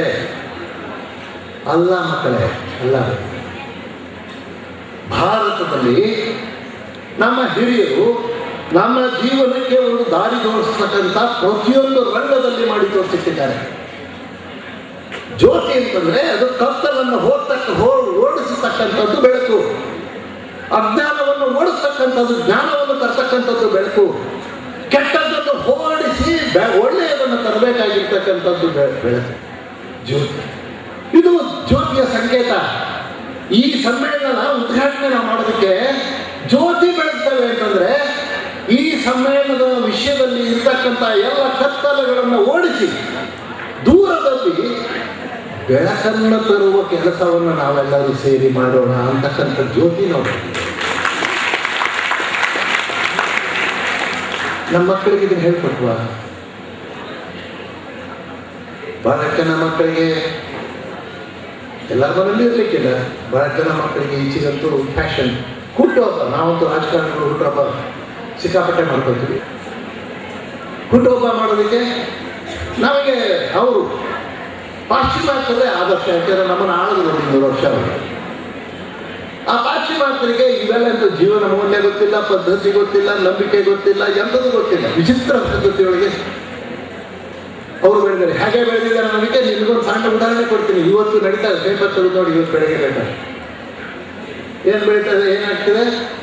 ಆ ಒಂದು ಪುಟ್ಟ ದೇಶದಲ್ಲಿ ಇರುವ ಭಾರತೀಯರು ತಮ್ಮ ಮಕ್ಕಳಿಗೆ, ದೊಡ್ಡವಲ್ಲ, ನಿಮ್ಮಷ್ಟು ವಯಸ್ಸಾದವಲ್ಲ, ಸಣ್ಣ ಮಕ್ಕಳಿಗೆ, 3 ವರ್ಷ, 2 ವರ್ಷ, 4 ವರ್ಷದ ಮಕ್ಕಳಿಗೆ ಅನ್ನ ತಿನ್ನಿಸ್ಬೇಕಲ್ಲ, ಕೈಯಲ್ಲಿ ತಿನ್ನಿಸಿದ್ರಂತೆ. ಇದು ಅಪರಾಧ ಅಂತ ಹೇಳಿ ಅಪ್ಪ ಅಮ್ಮನ ಹಿಡಿದು ಜೈಲಿಗೆ ಹಾಕಿದ್ದಾರೆ. ಇದ್ಯಾವುದೋ ಹಳೆ ಓದಿರೋ ಕಥೆ ಹೇಳ್ತಾ ಇಲ್ಲ ನಾನು, ಕಾಗಕ್ಕ ಗುಬ್ಬಕ್ಕನ ಕಥೆ ಹೇಳ್ತಾ ಇಲ್ಲ, ನಡೆದಿರುವ ಘಟನೆ. ನನ್ನೇ ಪೇಪರ್ ತೆಗೆದು ಓದಿ. ಇಬ್ಬರು ಭಾರತೀಯ ಅಪ್ಪ ಅಮ್ಮ ಇಬ್ಬರನ್ನು ಹಿಡಿದು ಜೈಲಿಗೆ ಹಾಕಿದ್ದಾರೆ. ಏನಪ್ಪ ತಪ್ಪು ಮಾಡಿದ್ರು ಅವರು ಅಂದ್ರೆ, ತಮ್ಮ ಮಕ್ಕಳಿಗೆ ಅನ್ನವನ್ನ ತಮ್ಮ ಬೆರಳುಗಳಿಂದ ತಿನ್ನಿಸೋದು, ಸ್ಪೂನ್ನಿಂದ ತಿನ್ನಿಸ್ಲಿಲ್ಲ. ಎಷ್ಟು ವ್ಯತ್ಯಾಸ ಇದೆ ನಮಗೂ ಅವರು. ಅವರಿಗೆ ಈ ಜೀವನ ಪದ್ಧತಿ, ಮೌಲ್ಯ, ಬೆರಳು ಅಂದ್ರೆ ಏನು, ಕೈ ಅಂದ್ರೆ ಏನು, ಅಪ್ಪ ಅಂದ್ರೆ ಏನು, ಅಮ್ಮ ಅಂದ್ರೆ ಏನು, ಮಕ್ಕಳ ತಂದೆ ತಾಯಿಗಳ ಸಂಬಂಧ ಅವಕ್ಕೇನು ಗೊತ್ತಿಲ್ಲ ಅವರಿಗೆ. ಏನು ಬೇಕಾದ್ರೆ ಮಾಡಿದ್ದಾರೆ ಅವರು. ಹಾಗೆ ಕೆಲವು ಪದ್ಧತಿಗಳು ಮಾಡಿದ್ದಾರೆ. ಏನು ಮಾಡಿದ್ದಾರೆ? ಹ್ಯಾಪಿ ಬರ್ಡೇ ಟು ಯು ಅಂತ ಹೇಳಿ ಅಲ್ಲಿರೋ ಜ್ಯೋತಿನ ಉಫ್ ಅಂತ ಹೇಳಿ ಊದಿ ಆರಿಸಿ ನೀನು ಸತ್ತು ಹೋಗುತ್ತೆ. ನಿಮ್ಮಲ್ಲಿ ಇರ್ಬೋದು, ನಿಮ್ಮ ತಂದೆ, ನಿಮ್ಮ ಅಜ್ಜಿನೋ ಅಜ್ಜನೋ ತಾಯಿನೋ, ಇವತ್ತು ಹುಟ್ಟಿದಪ್ಪ ಮರಿ, ಬೇಗ ಸ್ನಾನ ಮಾಡು, ದೇವರ ಮುಂದೊಂದು ದೀಪ ಹಚ್ಚಿ ಎಲ್ಲರಿಗೂ ನಮಸ್ಕಾರ ಮಾಡು ಅಂತ ತಾನೇ ಹೇಳೋದು ನಮ್ಮ ದೇಶ. ಇದು ನಮ್ಮ ನಂಬಿಕೆ, ಇದು ನಮ್ಮ ಜೀವನ ಪದ್ಧತಿ. ನಮ್ಮ ನಂಬಿಕೆಗಳು, ನಮ್ಮ ಜೀವನ ಪದ್ಧತಿಗಳನ್ನು ಗಟ್ಟಿ ಮಾಡಿದ್ರೆ, ನಮ್ಮ ಮಕ್ಕಳಿಗೆ ದೇವರ ಮೇಲೆ ಇರ್ತಕ್ಕಂಥ ಭಯ ಭಕ್ತಿಗಳನ್ನು ನಾವು ಗಟ್ಟಿ ಮಾಡಿದ್ರೆ, ಹಿರಿಯರ ಬಗ್ಗೆ ಬೇಕಾಗಿರ್ತಕ್ಕಂಥ ಗೌರವಗಳನ್ನು ಕಾಪಾಡ್ಕೊಂಡು ಬಂದರೆ, ಅವ್ರ ಬಗ್ಗೆ ವಿಶ್ವಾಸ, ಪ್ರೀತಿ ಸಮಾಜಗಳಿಗೆ ಮನೆ ಮನೆಗಳಲ್ಲಿ ತಂದಿಟ್ಟರೆ ಯಾರೂ ಹೋಗುವುದಿಲ್ಲ. ವಿಶ್ವಾಸ ಬೇಕು, ನಂಬಿಕೆ ಬೇಕು, ಜ್ಞಾನ ಬೇಕು. ಅವುಗಳನ್ನ ಮೂಡಿಸ್ತಕ್ಕಂಥ ಕೆಲಸ ಸಹ ನಮ್ಮ ಸಮಾಜದಲ್ಲಿ ಆಗಬೇಕಾಗಿದೆ. ಅದ್ರ ಕಡೆ ನಾವೆಲ್ಲರೂ ಗಮನಿಸೋಣ, ಹೇಳೋಣ. ನಮ್ಮ ನಂಬಿಕೆಗಳನ್ನು ಅರ್ಥ ಮಾಡ್ಕೊಳ್ತಾ, ಭಾರತೀಯ ಸಂಸ್ಕೃತಿಯಲ್ಲಿ ಮಹಿಳೆಗೆ ಅತ್ಯುಚ್ಚ ಸ್ಥಾನ ಕೊಟ್ಟಂತ ದೇಶ ಇದು. ಪ್ರಪಂಚದ ಯಾವ ದೇಶದೊಳಗೂ ಮಹಿಳೆಗೆ ದೊಡ್ಡ ಸ್ಥಾನ ಕೊಟ್ಟಿಲ್ಲ. ಮಾತೃದೇವ ಭವ ಅಂತ ಹೇಳಿ ಯಾರು ಹೇಳಿಲ್ಲ. ದೇವರಿಗೆ ಸಮಾನ ತಾಯಿ ಅಂತ ಹೇಳಿ ಯಾವ ದೇಶದ ಯಾವ ಸಂಸ್ಕೃತಿನೇ ಹೇಳಿಲ್ಲ. ಆದರೆ ಭಾರತದಲ್ಲಿ ಹಾಗೇನೆ ಯಾವುದೋ ಕಾರಣಕ್ಕೆ ಕಾರಣದ ಚರ್ಚೆ ಹೋದ್ರೆ ನನಗೆ ಇನ್ನೊಂದು ಗಂಟೆ ಬೇಕಾಗ್ತದೆ. ಹೆಣ್ಣನ್ನು ಕೀಳು ದೃಷ್ಟಿಯಿಂದ ನೋಡ್ತಕ್ಕಂಥ, ಹೆಣ್ಣಿಗೆ ಯಾವುದೇ ಸ್ವಾತಂತ್ರ್ಯ ಇದೆ ಅಂತಕ್ಕಂಥ ಪರಿಸ್ಥಿತಿನೂ ಭಾರತದಲ್ಲಿ ತಂದಿಟ್ಟಿದ್ದೇವೆ. ಅದಕ್ಕಾಗಿ ಇದು ಸ್ವಲ್ಪ ವಿಶ್ಲೇಷಣೆ ಮಾಡುವಾಗ, ನಂಬಿಕೆಗಳನ್ನು ಮಾಡುವಾಗ ಬಹಳ ಪ್ರಿಜುಡಿಷಸ್ ಇಲ್ಲದೆ ಇರ್ತಕ್ಕಂಥ ಮಾನಸಿಕ ಸ್ಥಿತಿಯಿಂದ ಅದನ್ನು ವಿಶ್ಲೇಷಣೆ ಮಾಡ್ತಾ ಹೋದರೆ, ಅದನ್ನು ಅರ್ಥ ಮಾಡ್ಕೊಳ್ಳೋದಕ್ಕೆ ಪ್ರಯತ್ನ ಮಾಡಿದರೆ, ಮತ್ತು ಅದಕ್ಕೆ ಪರಿಹಾರಗಳನ್ನು ಕಂಡುಹಿಡಿಯುವಾಗ ಸ್ವಲ್ಪ ಹುಷಾರಾಗಿ ಕಂಡುಹಿಡಿತಾ ಹೋದರೆ, ಜೊತೆಗೆ ಇರತಕ್ಕಂಥ ಸಮಸ್ಯೆಗಳಿಗೆ ಇವತ್ತಿರ್ತಕ್ಕಂಥ ಸಾಮಾಜಿಕ ವ್ಯವಸ್ಥೆಯಲ್ಲಿ ಅದು ಪೊಲೀಸ್ ಇರ್ಬೋದು, ಸರ್ಕಾರ ಇರ್ಬೋದು. ಹೇಳ್ತಾ ಇದ್ರು ಮಂಜುಳವರು ಇರ್ತಾರೆ, ಅವ್ರು ಹೇಳಿ ಕೇಳ್ತಾ ಇದ್ರು ನನಗೆ ಗಾಬರಿ. 16 ವರ್ಷದ ಕೆಳಗೆ ಇದ್ದಂಥ ಸಿಬ್ಬಂದಿ ಅವರು ನೀವು ತಿಳ್ಕೊಂಡು ಇಡೀ ರಾಜ್ಯದ ಮಹಿಳೆಯರ ಎಲ್ಲ ಸಮಸ್ಯೆಗಳನ್ನ ಮಂಜುಳವರೇ ಪರಿಹಾರ ಮಾಡಿಬಿಡಿ, ಮಹಿಳೆಯರ ಮಾಡಿದ್ದೀವಿ ಅಂತ ಹೇಳಿ ಅವ್ರನ್ನ ಕೂರಿಸಿ ಬಿಟ್ಟರೆ ಏನು ಮಹಿಳೆಯರ ಸಮಸ್ಯೆಗಳ ಪರಿಹಾರ ಆಗೋದಿಲ್ಲ. ಅವ್ರಿಗೆ ಬೇಕಾಗಿರ್ತಕ್ಕಂಥ ಸಾಧನ ಸವಲತ್ತುಗಳು, ಇವತ್ತಿರ್ತಕ್ಕಂಥ ವ್ಯವಸ್ಥೆಗಳನ್ನ, ಕಂಪ್ಯೂಟರ್ಗಳನ್ನ, ಮತ್ತೊಂದು ವ್ಯವಸ್ಥೆ ಎಲ್ಲ ಕೊಡಬೇಕಾದ್ದು ಸಮಾಜದ, ಅಂದರೆ ಸರ್ಕಾರದ ಜವಾಬ್ದಾರಿ. ಅದನ್ನು ಕೊಡಿಸೋದಕ್ಕೆ ಪ್ರಯತ್ನ ಮಾಡೋಣ, ಅದರ ಕಡೆ ಗಮನಿಸೋಣ. ಈ ಥರದ ಸಮಸ್ಯೆಗಳಿಗೆ ಪರಿಹಾರ ಹುಡುಕುವಾಗ ಬಹಳ ಹುಷಾರಾಗಿ ಸಮಸ್ಯೆಗಳನ್ನು ಬಹಳ ಸಿಂಪ್ಲಿಫೈ ಮಾಡಿ, ಅಥವಾ ನಮಗೆ ಹಳೆದರ ಬಗ್ಗೆ ಕೋಪ ಇದೆ, ನಮ್ಮ ಭಾರತೀಯ ಸಂಸ್ಕೃತಿ ಬಗ್ಗೆನೇ ತಿರಸ್ಕಾರ ಇದೆ ಅನ್ನೋರನ್ನ ಕರ್ಕೊಂಡ್ಬಂದು ವೇದಿಕೆ ಮೇಲೆ ನಿಲ್ಲಿಸಿ ಭಾಷಣ ಮಾಡಿಸ್ಬಿಟ್ರೆ ಪರಿಹಾರ ಆಗೋದಿಲ್ಲ. ಮಕ್ಕಳೇ ಪರಿಹಾರ ಆಗೋದಿಲ್ಲ. ನಮ್ಮ ನಂಬಿಕೆಗಳನ್ನು ಗಟ್ಟಿ ಮಾಡ್ತಾ ನಮ್ಮ ಜೀವನ ಪದ್ಧತಿಯನ್ನು ತಿದ್ದುಕೊಳ್ಳೋಕ್ಕೆ ಪ್ರಯತ್ನ ನಮ್ಮ ಕಡೆ ಖಂಡಿತವಾಗಿವೆ. ನಾವು ಇವತ್ತಿನ ನಮ್ಮ ಮಕ್ಕಳಿಗೆ ಮಾರಲ್ ಎಜುಕೇಷನ್, ನೈತಿಕ ಶಿಕ್ಷಣ ಕೊಟ್ಟರೆ, ಸಾಮಾಜಿಕ ಬದ್ಧತೆಯ ಶಿಕ್ಷಣ ಕೊಟ್ಟರೆ ನಮ್ಮ ಮಕ್ಕಳು ಖಂಡಿತವಾಗಿಯೂ ಸರಿಯಾಗ್ತವೆ.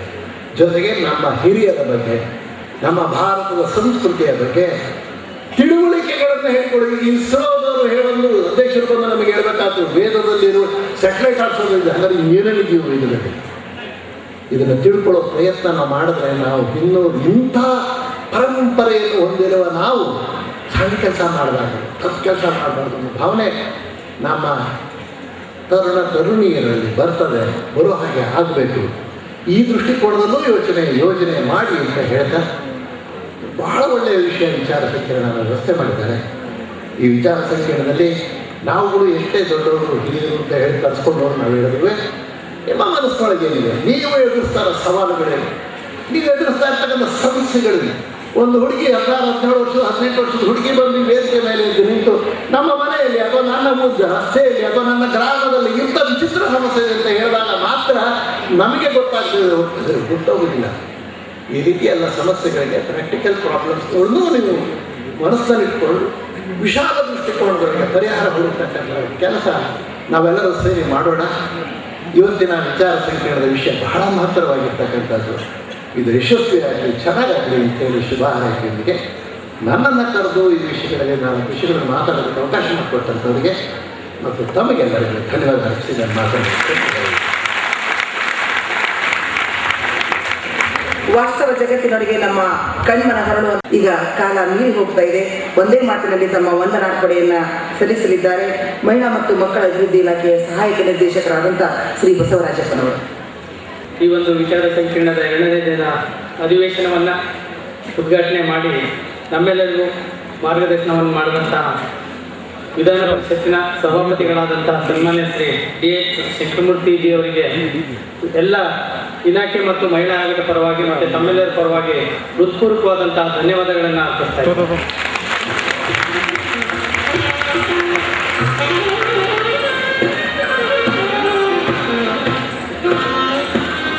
ಇನ್ನು ಮುಂದಿನ ಅಧಿವೇಶನ ಈಗ ಪ್ರಾರಂಭ ಆಗ್ತದೆ. ಹಾಗಾಗಿ ಈ ವೇದಿಕೆ I would like to quote a shloka from Saundarya Lahari written by Shankaracharya. It says, Shiva Shakta Yukto Yadi Shakta Bhavati Prabhavitum Nache Devam Devo Nakalu Kuchala Spanditum Api.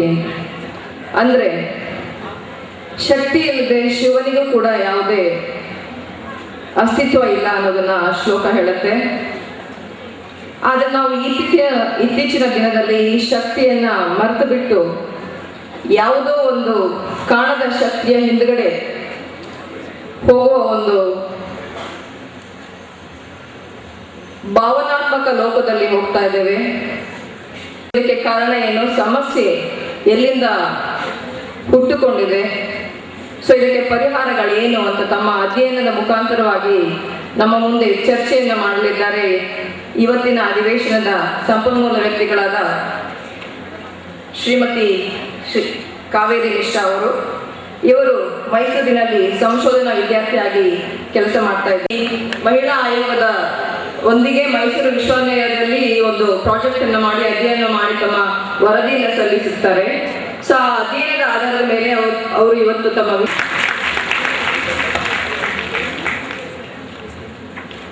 ಹಾಗೆ ಈ ಒಂದು ಅಧಿವೇಶನ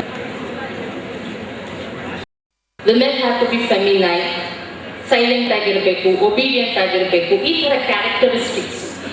this is the reinforcement of sexuality. So ನಾವು ಮೀಡಿಯಾದಲ್ಲಿ ನೋಡಿದಾಗ ಇದು ಜಾಸ್ತಿ ಪ್ರಮಾಣವಾಗಿ ಸೆಕ್ಷುಯಾಲಿಟಿಯನ್ನು ಇಟ್ಟುಕೊಂಡು ಬಳಕೆಯಲ್ಲಿ ಇಟ್ಕೊಂಡು ಅವರ ಒಂದು ಯಾವುದೇ ಒಂದು ನ್ಯೂಸ್ ಇರ್ಬೋದು ಅಥವಾ ಒಂದು ಕಾರ್ಯಕ್ರಮ ಇರ್ಬೋದು, that becomes more implicit over there. ಇದಕ್ಕೆ ನಾವು ಒಂದು this was from June to August 2011 4 ತಿಂಗಳ ಪೇಪರ್ ಇಟ್ಕೊಂಡು ಆ ಒಂದು ಇಲ್ಲಿ ನಾವು ನೋಡಿದಾಗ ಮಿಸ್ಸಿಂಗ್ ವಿಮೆನ್ ಅಂತ ಬಂದಾಗ ಇಲ್ಲಿ ಜಾಸ್ತಿ ಪ್ರಮಾಣ ಸಂಖ್ಯೆವಾಗಿ ಮರ್ಡರ್ ಅಂತ ಬಂದಾಗ ಇಲ್ಲಿ ಗಂಡಸು ನೀವು ಗ್ರಾಫ್ ನೋಡ್ಬೋದು, ಜಾಸ್ತಿ ಪ್ರಮಾಣ ಸಂಖ್ಯೆವಾಗಿ ಗ್ರಾಫಲ್ಲಿ ತೋರಿಸುತ್ತೆ ಗಂಡಸನ್ನೇ ಮಾಡಿರೋದು.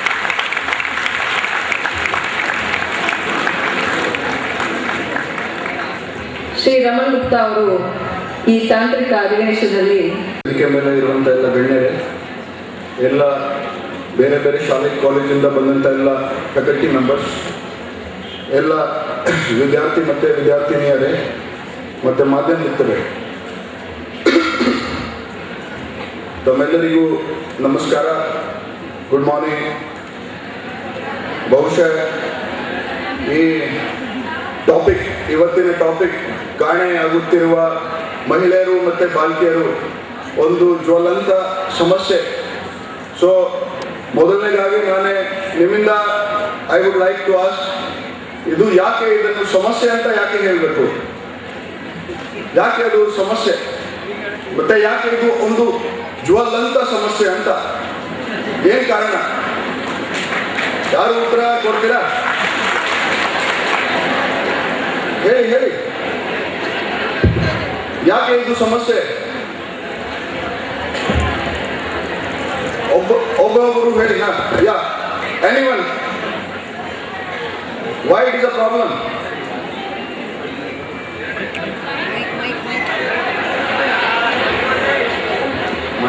Anyone else? ಮತ್ತೆ ಯಾರು ಜೊತೆಗೆ ಹೋಗಿದ್ದಾರೆ, ಎಲ್ಲರಿಗೆ ಅನುಕೂಲ ಆಗಿದೆ, ಸಮಾಜಕ್ಕೆ ಅಭಿವೃದ್ಧಿ ಮಾಡಲಿಕ್ಕೆ ಸಾಧ್ಯತೆ ಇದೆ ಅಂತ ಹೇಳಿದ್ರೆ ಇದನ್ನು ಸಮಸ್ಯೆ ಹೇಳಂಗಿಲ್ಲ. ಆದ್ರೆ ವಿಷಯ ಹಾಗೆ ಅಲ್ಲ. ಬೇರೆ ಮೊದಲನೇದಾಗಿ ಇಟ್ ಈಸ್ ಅ ಜ್ವಲಂತ ಸಮಸ್ಯೆ. Because Y it is growing at a rate of 25 to 30% per annum. ವರ್ಷ ಅದು 30% ಹೆಚ್ಚಾಗ್ತಾ ಇದೆ. ಅದಕ್ಕಾಗಿ ಅದು ಒಂದು ಜ್ವಲಂತ ಸಮಸ್ಯೆ. ಯಾಕೆ? Because it has got its own ramifications on the society, on the family of the girl who went missing, family of the lady who went missing.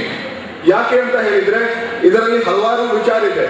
ಈಗ ಮೇಡಮ್ ಹೇಳಿದ್ದು ಹಾಗೆ, ಮೊದಲನೇದಾಗಿ 20% of ladies or girls who went missing remain untraced. Around 15 to 20%. ಆ 20% ಮಹಿಳೆಯರು, ಬಾಲಕಿಯರು ಎಲ್ಲಿ ಹೋಗಿದ್ದಾರೆ ಯಾರಿಗೆ ಗೊತ್ತಾಗ್ತಾ ಇಲ್ಲ. ಅವರು ಟ್ರಾಫಿಕಿಂಗ್ ಅಲ್ಲಿ ಹೋಗಿರ್ಬೋದು, ಬೇರೆ ಕೆಲಸಕ್ಕೆ ಹೋಗಿರ್ಬೋದು, ಬೇರೆ ಹೋಗಿರ್ಬೋದು, ಬೇರೆ ವಿದೇಶಕ್ಕೆ ಹೋಗಿರ್ಬೋದು, ಯಾರಿಗೆ ಗೊತ್ತಿಲ್ಲ. ಸೊ ಮೊದಲನೇದಾಗಿ we are unable to trace all of the victims of this problem. Second, there is a social stigma in our society. ನಮ್ಮ ಸಮಾಜದಲ್ಲಿ, ನಮ್ಮ ದೇಶದಲ್ಲಿ ಏನಿದೆ, ಒಬ್ಬ ಮಹಿಳೆಯರು ಈ ತರ ಹೋದ್ರೆ, ಒಬ್ಬ ಬಾಲಕಿಯರು ಈ ತರ ಹೋದ್ರೆ ಅವರ ತಂದೆ ತಾಯಿಗಳು, ಅವರ ಕುಟುಂಬದವರು they will say ಇಲ್ಲ, ಹಾಗೆ ಇಲ್ಲ, ನಿಮಗೆ ಹಾಗೆ ಆಗಿರ್ಬೇಕು, ಹೀಗೆ ಆಗಿರ್ಬೇಕು. That is why it leads to some sort of black mark on the society. So we can call it is a social stigma. Girls. So why such kind of problems we are facing? First of all, in ladies, married ladies, ಯಾಕೆ ಈ ತರ ಆಗ್ತಾ ಇದೆ ಅಂತ ಹೇಳಿದ್ರೆ, as per our observation from the past quite some time, there are certain family problems immediately after the marriage. The ladies are unable to adjust to the new environment of the house of her husband. ಆ ವಿಚಾರದಲ್ಲಿ ಅವರು ಏನಾದರೂ ಮಾಡಬೇಕು, ಅಲ್ಲಿ ಹೋಗಬೇಕು.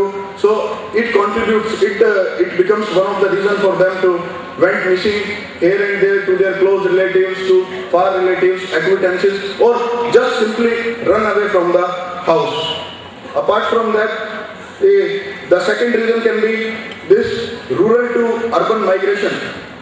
In this problem ನಾವು ನೋಡಿದ್ರೆ, married ladies ಅಲ್ಲಿ ನೋಡಿದ್ರೆ ಫ್ರಮ್ ರೂರಲ್ ಏರಿಯಾಸ್ ಕಳಿಸ್ತಾರೆ ಅನ್ನುವಂಥದ್ದು. ಹಾಗೆಯೇ ಬಾಯ್ಸ್ ಮಿಸ್ಸಿಂಗ್ ಅನ್ನ ಹೇಗೆ ಆರ್ಗನ್ಸಿಗೋಸ್ಕರ ಉಪಯೋಗಿಸ್ಕೊತಾರೆ ಅನ್ನುವಂಥದ್ದು ಅವ್ರ ರಿಸರ್ಚ್ 30,000 ಜನ ಯುವತಿಯರು ನೇಪಾಳದವರು ನಮ್ಮ ದೇಶದ ಬೇರೆ ಬೇರೆ ರಾಜ್ಯದ ಸೆಕ್ಸ್ ಇಂಡಸ್ಟ್ರಿ ಅಂದ್ರೆ ಪ್ರಾಸ್ಟಿಟ್ಯೂಷನ್ ಅಲ್ಲಿ ಸಿಕ್ಕಾಕೊಂಡಿದ್ದಾರೆ ಅನ್ನುವಂಥ ವರದಿ ಕೂಡ ಅವ್ರ ಕಡೆ ಇದೆ. ಇಟ್ಟುಕೊಂಡು ಇಷ್ಟು ಹೊತ್ತು ಚರ್ಚೆಗೆ ಸಹಕರಿಸಿದ ಇಬ್ಬರು ಸಂಪನ್ಮೂಲ ವ್ಯಕ್ತಿಗಳಾದ ಕಾವೇರಿ ಮಿಶ್ರಾ ಅವರಿಗೆ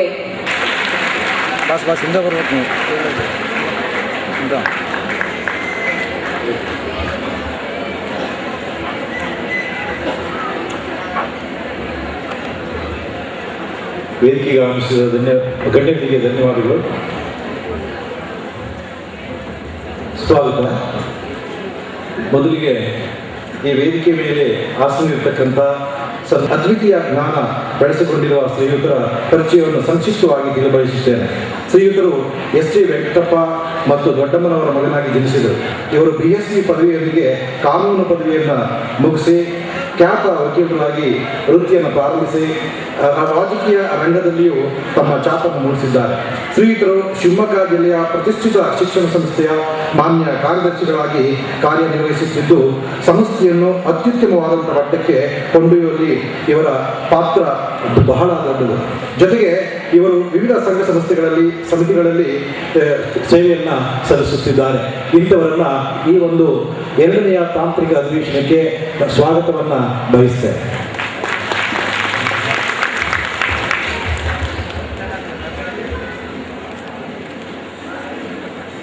ವೇದಿಕೆ ಮೇಲೆ ಇರ್ತಕ್ಕಂಥ 2ನೇ ಪೈ ಶಾಂಬು ಇವರನ್ನು ಕೂಡ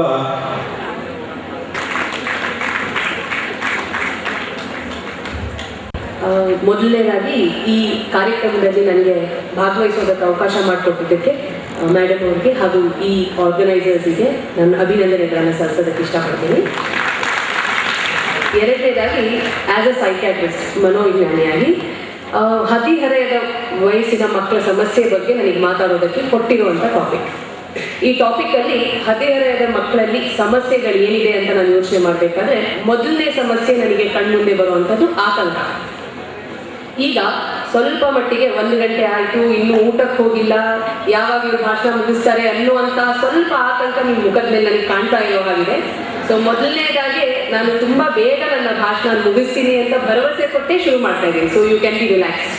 ಓಕೆ. ಸೊ ಮೊದಲನೇದಾಗಿ ಹೇಳೋದಕ್ಕೆ ಇಷ್ಟಪಡೋದೇನು ಅಂದರೆ, ಈ ಹದಿಹರೆಯದ ವಯಸ್ಸಿನ ಮಕ್ಕಳಲ್ಲಿ ಇರುವಂಥ ಸಮಸ್ಯೆಗಳಿದೆ, ಅದು ಟೈಮ್ ಆಗ್ತಾ ಆಗ್ತಾ over a period of 10 years 12 years ಹೆಚ್ಚುತ್ತಾ ಬರ್ತಾ ಇರೋದನ್ನ ನಾವು ನೋಡಿದ್ದೀವಿ.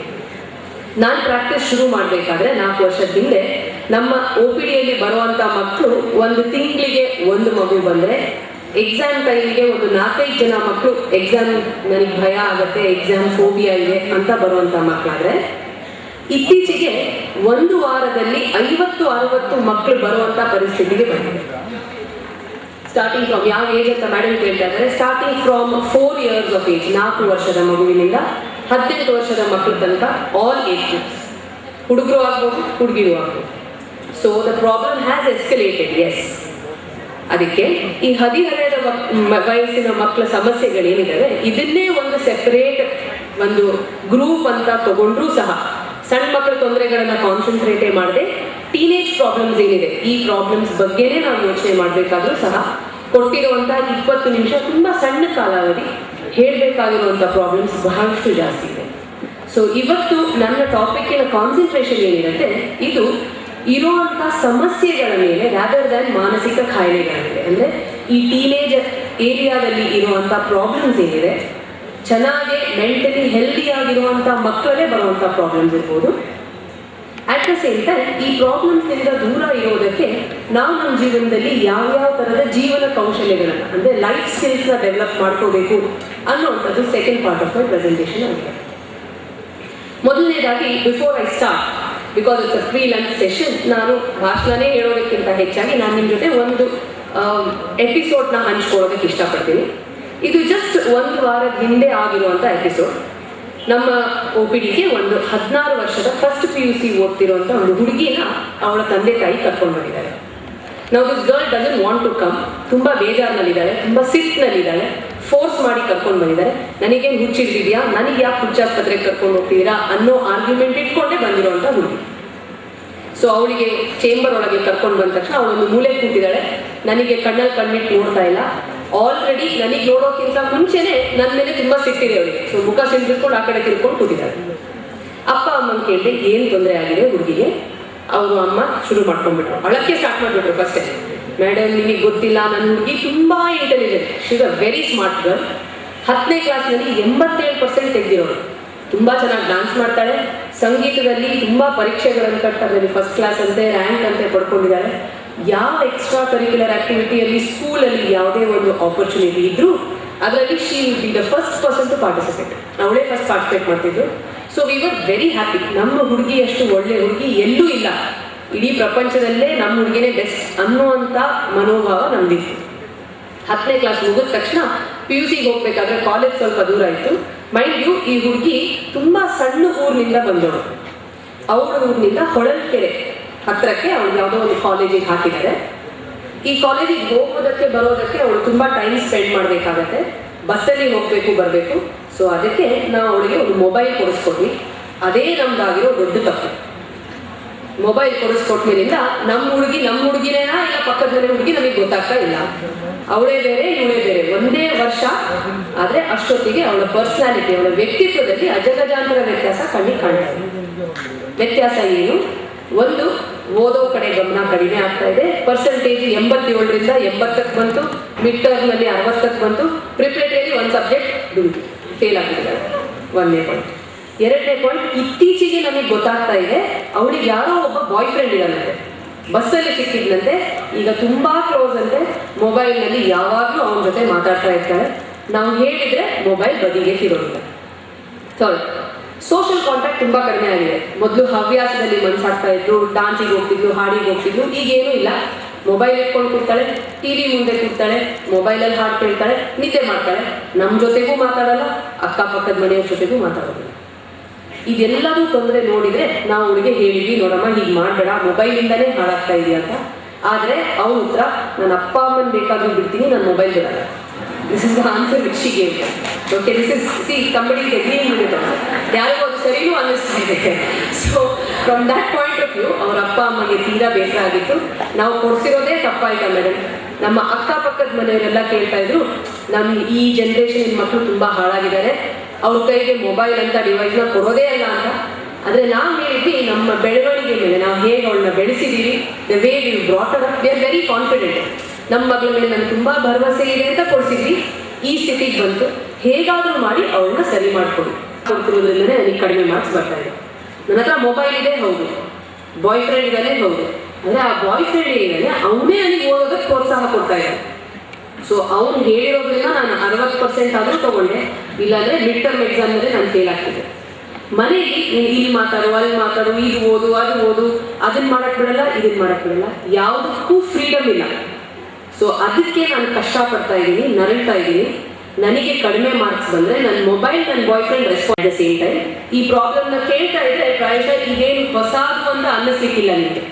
ನಿಮ್ಮ ಮನೆ ಅಕ್ಕಪಕ್ಕದಲ್ಲಿ ಇರ್ಬೋದು, ಕೆಲವು ಸಲ ನಿಮ್ಮ ಮನೆಯಲ್ಲೇ ಯಾವ್ದಾದ್ರು ಬೇರೆಯವರು ಇರ್ಬೋದು, ಬಹಳಷ್ಟು ಸಲ ನಿಮಗೆ ಈ ತೊಂದರೆಯಲ್ಲಿ ಯಾವುದೋ ಒಂದೊಂದು ಪಾರ್ಟು ಇದು ನಮಗೂ ಆಗಿದೆ ಅಂತ ಯೋಚನೆ ಮಾಡಿದರೆ, ಈ ಪ್ರಾಬ್ಲಮ್ನಲ್ಲಿ 2 ಭಾಗಗಳ ವಿಧಾನ.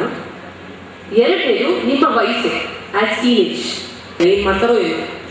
Teachers will talk, your parents will talk, your friends will start talking, what is this teenage ಅಂತ ನಾವು ಯೋಚನೆ ಮಾಡಿದರೆ, teenage is a very very important part of your life. ತುಂಬ ಅಪಾರವಾಗುತ್ತೆ. ನೀವು 13ನೇ ವಯಸ್ಸಿಗೆ ಕಾಲಿಡಬೇಕಾದ್ರೆ ನೀವು ಇನ್ನೂ ಚಿಕ್ಕ ಪುಟಾಣಿ ಮಗು ಅಷ್ಟೇ.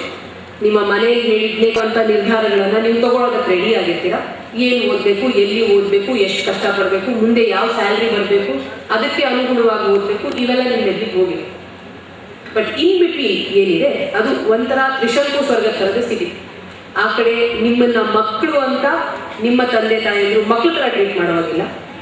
ಅಟ್ ದ ಸೇಮ್ ಟೈಮ್ ನೀವು ವಯಸ್ಕರಾಗಿದ್ದೀರಾ, ದೊಡ್ಡವರಾಗಿದ್ದೀರಾ ಅಂತ ನಿಮಗೆ ದೊಡ್ಡವ್ರ ಥರ ಬಿಡೋದಕ್ಕೂ ಆಗಲ್ಲ. ಯಾಕಂದರೆ ನನ್ನ ಚೇಂಬರ್ನಲ್ಲೇ ಆಗಿರುವಂಥದ್ದು, ನಮ್ಮಲ್ಲಿ ಒಂದು ಹುಡುಗನ ಕರ್ಕೊಂಡು ಬಂದರು. ಅವ್ರ ಹೇಳಿದ ಮಾತು ಏನೂ ಕೇಳೋದೇ ಇಲ್ಲ. ಒಂದೇ ಸಲ ನಾವು ಏನು ಮಾತಾಡೋದು ಎದುರು ಉತ್ತರ ಕೊಡ್ತಾನೆ, ವಾಪಸ್ ಜವಾಬ್ ಕೊಡ್ತಾನೆ. ಓಕೆ, ಸೊ ಯಾಕೆ ಏನಾಯ್ತು ಅಂತ ಕೇಳಿದ್ರೆ, ಇಲ್ಲ ಮೇಡಮ್ ನಾವು ಏನು ಹೇಳಿದ್ರೂ ಮಾತು ಕೇಳಲ್ಲ ಅವನು ಅಂತ ಪರಿಸ್ಥಿತಿಗೆ ಬಂದೆ. ನಾವು ಏನೇ ಅಂತ ಹೇಳೋದು, every episode is a fight. ಅವನ ಹತ್ರ ಮಾತಾಡಿದ್ರೆ ಅದು ಜಗಳ. 10ನೇ ಕ್ಲಾಸಿನ ಶುರುವಿನಲ್ಲಿ ಒಂದ್ಸಲ ಅವನಿಗೆ ಅದು ಹೆಲ್ಪೇಜ್ ಇಂಡಿಯಾ ಅಂತ ಒಂದು ಇದು ಬರುತ್ತಲ್ವ, ಅದರಲ್ಲಿ ನೀವೇನೋ ಕಲೆಕ್ಟ್ ಮಾಡಿ ಕಾಂಟ್ರಿಬ್ಯೂಟ್ ಮಾಡಬೇಕಾಗುತ್ತೆ ಅನ್ನೋಂಥದ್ದು ಏನೋ ಒಂದು ಐಡಿಯಾ ಇರ್ತದು. ಸೊ ಅವನ ಸ್ಕೂಲ್ನಲ್ಲಿ ಹೆಲ್ಪೇಜ್ ಇಂಡಿಯಾದಿಂದ ದುಡ್ಡು ಕಲೆಕ್ಟ್ ಮಾಡಕ್ಕೆ ಬಂದಿದ್ದೆ, ತಪ್ಪಲ್ವಲ್ಲ. ಸೊ ಅವ್ರ ಅಪ್ಪ ಹೇಳಿದಂತೆ, ಏನೋ ನೀನು 10ನೇ ಕ್ಲಾಸಿಗೆ ಬಂದಿದ್ಯಾ, ಇಂಥ ವಿಷಯ ಎಲ್ಲ ಕೇಳಲ್ಲ, ನಿನ್ನ ನಿರ್ಧಾರ ನೀನು ತೊಗೊಳೋದಕ್ಕೆ ಕಲಿಬೇಕು. You should go ahead, do what you want to life. ನಾವು ಓಲ್ಡ್ ಇಟ್, ನೀನು ದೊಡ್ಡವನಾಗಿದೆ ಅಂತ ಹೇಳಿ. ಸೊ ಅವನು ಅದನ್ನು ಒಪ್ಕೊಂಡ, ಅವನ ಕೆಲಸನ ಅವ್ನು ಮಾಡ್ತಾ ಮುಗಿಸ್ದ. ಇದೇ ಐಡಿಯಾ ಇಟ್ಕೊಂಡು ಅವನು 10ನೇ ಕ್ಲಾಸ್ ಮುಗಿಸ್ತಾ ಬಂದ. 10ನೇ ಕ್ಲಾಸಿನ ಎಕ್ಸಾಮ್ ಆಯಿತು. ಎಕ್ಸಾಮ್ನಲ್ಲಿ ರಿಸಲ್ಟ್ ಬಂದಿದ್ದಾಯಿತು. ರಿಸಲ್ಟ್ ಬಂದಿರೋ ದಿನ ಸ್ಕೂಲಿಗೆ ಹೋದ್ರು, ಅದನ್ನು ನೋಡಿದ್ರು, ತುಂಬ ಖುಷಿಪಟ್ಟರು, ನಾವು ಒಳ್ಳೆ ಮಾರ್ಕ್ಸ್ ಬಂದಿದೆ ಅಂತ. ಅವನ ಫ್ರೆಂಡ್ಸ್ ಎಲ್ಲ ಸೇರಿ ಹೇಳಿದಂತೆ, ಆಯಿತು ಫಸ್ಟ್ ಕ್ಲಾಸ್ ಬಂದಿದ್ದಾಯಿತು, ಇವತ್ತು ಹೋಗಿ ಪಿಕ್ಚರ್ ನೋಡ್ಕೊಂಡು ಬರೋಣ. ಸೊ ಎಲ್ಲರೂ ನಿರ್ಧಾರ ಮಾಡಿ ಪಿಕ್ಚರಿಗೆ ಹೋದ್ರು. ಒಂದೇ ಮಾಡಿದ್ರಂದ್ರೆ ಮನೇಲಿ ಹೇಳೋಕ್ಕೆ ಮಾಡ್ತು ಅಷ್ಟೇ. ಸೊ ಈವೆಂಟ್ ಫಾರ್ ಮೂವಿ ಮುಗಿಸ್ಕೊಂಡು 6 ಗಂಟೆಗೆ ಬರೋದ್ರಲ್ಲಿ ಮನೇಲಿ ಏನಾಗಿದೆ ಅಂದರೆ, ಅವ್ರು ಯಾಕೆ ಮನೆಗೆ ಬಂದಿಲ್ಲ ಅಂತ ಯೋಚನೆ ಮಾಡಿದ್ದಾರೆ. ನ್ಯೂಸಲ್ಲಿ ಅಲ್ಲಿ ಇಲ್ಲಿ ಸ್ವಲ್ಪ ಕೇಳಿದ್ದಾರೆ, ಫೇಲ್ ಆಗಿರೋ ಸ್ಟಾರ್ಟ್ ಮಾಡಿದ್ರು. ಆಮೇಲೆ ಪೊಲೀಸ್ಗೆ ಕಂಪ್ಲೇಂಟ್ ಕೊಟ್ಟು ಹುಡುಗ ಮಿಸ್ಸಿಂಗ್ ಇದ್ದಾನೆ ಅಂತ. ಇಷ್ಟೆಲ್ಲ ಆಗಿ ಅವ್ರ ಮನೆಗೆ ಬರೋ ಜೊತೆಗೆ 7 ಗಂಟೆಗೆ ಇವ್ನು ಆರಾಮಾಗಿ ಪಾಪ್ಕಾರ್ನ್ ತಿನ್ಕೊಂಡು ಮನೆಗೆ ಬರ್ತಾ ಇದ್ದಾರೆ. ಎಲ್ಲ ಮನೆ ಹೊರಗೆ ಕೂತಿದ್ದಾರೆ, ಅವ್ರ ಅಪ್ಪ ಅಮ್ಮ, ಅಕ್ಕಪಕ್ಕದ ಮನೆಯವರು, ಎವ್ರಿಬಡಿ ಸರಿಗೆ ನಿಮ್ಗೇನು SSLC ಆಯಿತು ಅಂದ ತಕ್ಷಣ ನಿಮ್ಗೆ ತುಂಬ ದೊಡ್ಡವನು ಅನ್ಸ್ಬಿಡ್ತೇನೋ ಅಂತ ಚೆನ್ನಾಗಿ ಎಲ್ಲರ ಮುಂದೆ ಬರೀತಾರೆ. ಅವತ್ತು ಅವ್ರ ತಂದೆ ತಾಯಿಗೆ ಅವತ್ತೇ ಹೇಳಿದ್ರಂತೆ, ನಿಮಗೆ ನಾನು ದೊಡ್ಡವನೋ ಚಿಕ್ಕವನೋ ಅಂತ ಗೊತ್ತಿಲ್ಲದಿದ್ರೆ ನೀವು ತಂದೆ ತಾಯಿ ಆಗೋಕ್ಕೆ ನೀವು ತಪ್ಪು ಸರಿ ಹುಡುಕಕ್ಕೆ ಹೋದರೆ ಪ್ರಾಯಶಃ ಯಾರು ತಪ್ಪು ಯಾರು ಸರಿ ಹೇಳೋಕ್ಕಾಗೋದಿಲ್ಲ. ದಟ್ ಇಸ್ ಬಿಕಾಸ್ ಹಿಂದೆ ಜನ್ರೇಷನ್ ಗ್ಯಾಪ್ ಅಂತ ನಾವು ಏನು ಹೇಳ್ತಿದ್ವಲ್ಲ, ನಮ್ಮ ದೊಡ್ಡವ್ರಿಗೆ ಮತ್ತು ನಮಗೆ, ಅಥವಾ ನಮಗೆ ಮತ್ತು ನಮ್ಮ ಮಕ್ಕಳಿಗಿರುವಂಥ ಜನ್ರೇಷನ್ ಗ್ಯಾಪ್ ಏನಿದೆ, that use to be scientifically 20 years. ಒಂದು ತಲೆಮಾರಿನಿಂದ ಇನ್ನೊಂದು ತಲೆಮಾರಿಗೆ ದೃಷ್ಟಿಕೋನದ ಬದಲಾವಣೆ ಏನಿದೆ ಅದು 20 ವರ್ಷಕ್ಕೊಂದ್ಸಲ ಆಗ್ತಾ ಇದೆ. ಬಟ್ ಈಗ ಇಂಡಸ್ಟ್ರಿಯಲೈಸೇಷನ್ ಜಾಸ್ತಿಯಾಗಿ, ಗ್ಲೋಬಲೈಸೇಷನ್ ಜಾಸ್ತಿಯಾಗಿ ಸಿಗುವಂಥ ಅವಕಾಶಗಳು ತುಂಬ ಹೆಚ್ಚಾಗಿರೋದ್ರಿಂದ ಒಂದು ಜನರೇಷನ್ಗೂ ಇನ್ನೊಂದು ಜನರೇಷನ್ಗೂ ಗ್ಯಾಪ್ ಬರಬೇಕು, ಅದರಷ್ಟು ಪರಿಚಯ ಇದೆ.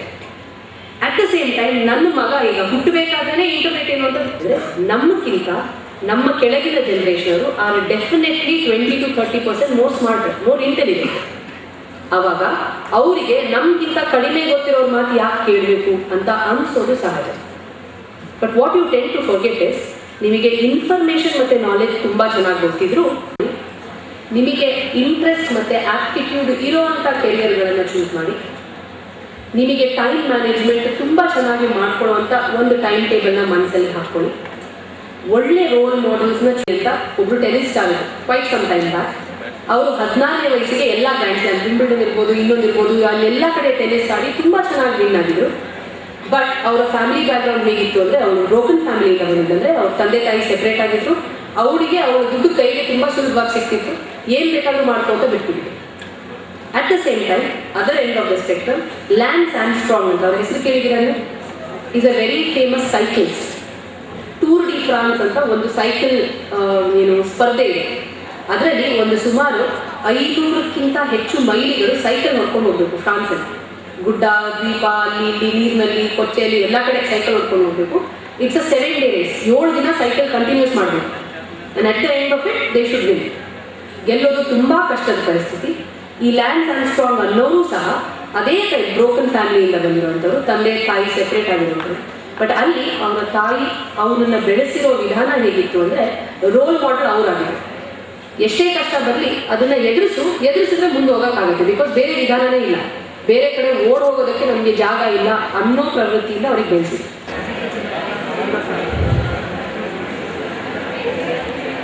ವೇದಿಕೆಯಲ್ಲಿ ಆಸೀನರಾಗಿರ್ತಕ್ಕಂಥ ಎಲ್ಲ ಗಣ್ಯರೇ, ವೇದಿಕೆಯ ಮುಂಭಾಗದಲ್ಲಿ ಆಸೀನರಾಗಿರ್ತಕ್ಕಂಥ ವಿದ್ಯಾರ್ಥಿ ಮಿತ್ರರೇ, ಇನ್ನೆಲ್ಲ ಸ್ನೇಹಿತರೇ, ಮಾಧ್ಯಮ ಮಿತ್ರರೇ,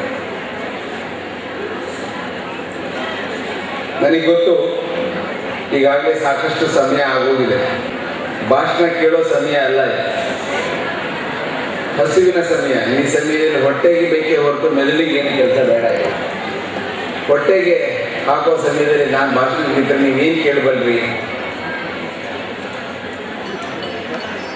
ಆದ್ದರಿಂದ ಭಾಷಣದಲ್ಲಿ ಕೊನೆಯ ಭಾಷಣಕಾರನಾಗಿ ಯಾವತ್ತೂ ಬರಬಾರ್ದು ಅಂತ. ಆದರೆ ನಾನು ಬಹಳಷ್ಟು ಸಾರಿ ಇಚ್ಛೆ ಪಡೋದು ಕೊನೆಗೆ ಬರೋದಕ್ಕೆ ಇಷ್ಟಪಡ್ತೇನೆ. ಮೊದಲು ಬೇಡ ನೀವು ಮಾತಾಡೋದು ಅಂತ ಬಹಳ ಕಡೆ ಹೇಳ್ತಾರೆ, ನೀವು ಮೊದಲು ಮಾತಾಡಬೇಡಿ, ಕೊನೆಗೆ ಮಾತಾಡಿ ಅಂತ. ಆದರೆ ಇದೇನಾಗ್ಬಿಟ್ಟಿದೆ, ಮಾತಾಡೋಕೆ ಇಷ್ಟ, ಆದರೆ ನಿಮಗೆ ಕೇಳೋಕ್ಕೆ ಇಷ್ಟ ಇಲ್ಲ. ದುರಂತ ಅದು. ಕಾರಣ ಹೊಟ್ಟೆ. ಅದಿರಲಿ, ನಾನು ಹೆಚ್ಚು ಸಮಯ ತೆಗೆದುಕೊಳಲ್ಲ. ಬಹಳ ಚೆನ್ನಾಗಿ ವಿಷಯಗಳನ್ನು ಪ್ರಸ್ತಾಪ ಮಾಡಿದ್ದಾರೆ. ಅದರಲ್ಲೂ ಕೂಡ ಅದರಲ್ಲೇ ಅವರ ಸ್ಪೆಷಲೈಸೇಷನ್ ಇರೋದ್ರಿಂದ ನಿಮಗೆ ಮನಮುಟ್ಟು ಅಂತ ಹೇಳಿದ್ದಾರೆ. ನಾನು ಇನ್ನೇನನ್ನು ಹೇಳಬಲ್ಲೆ.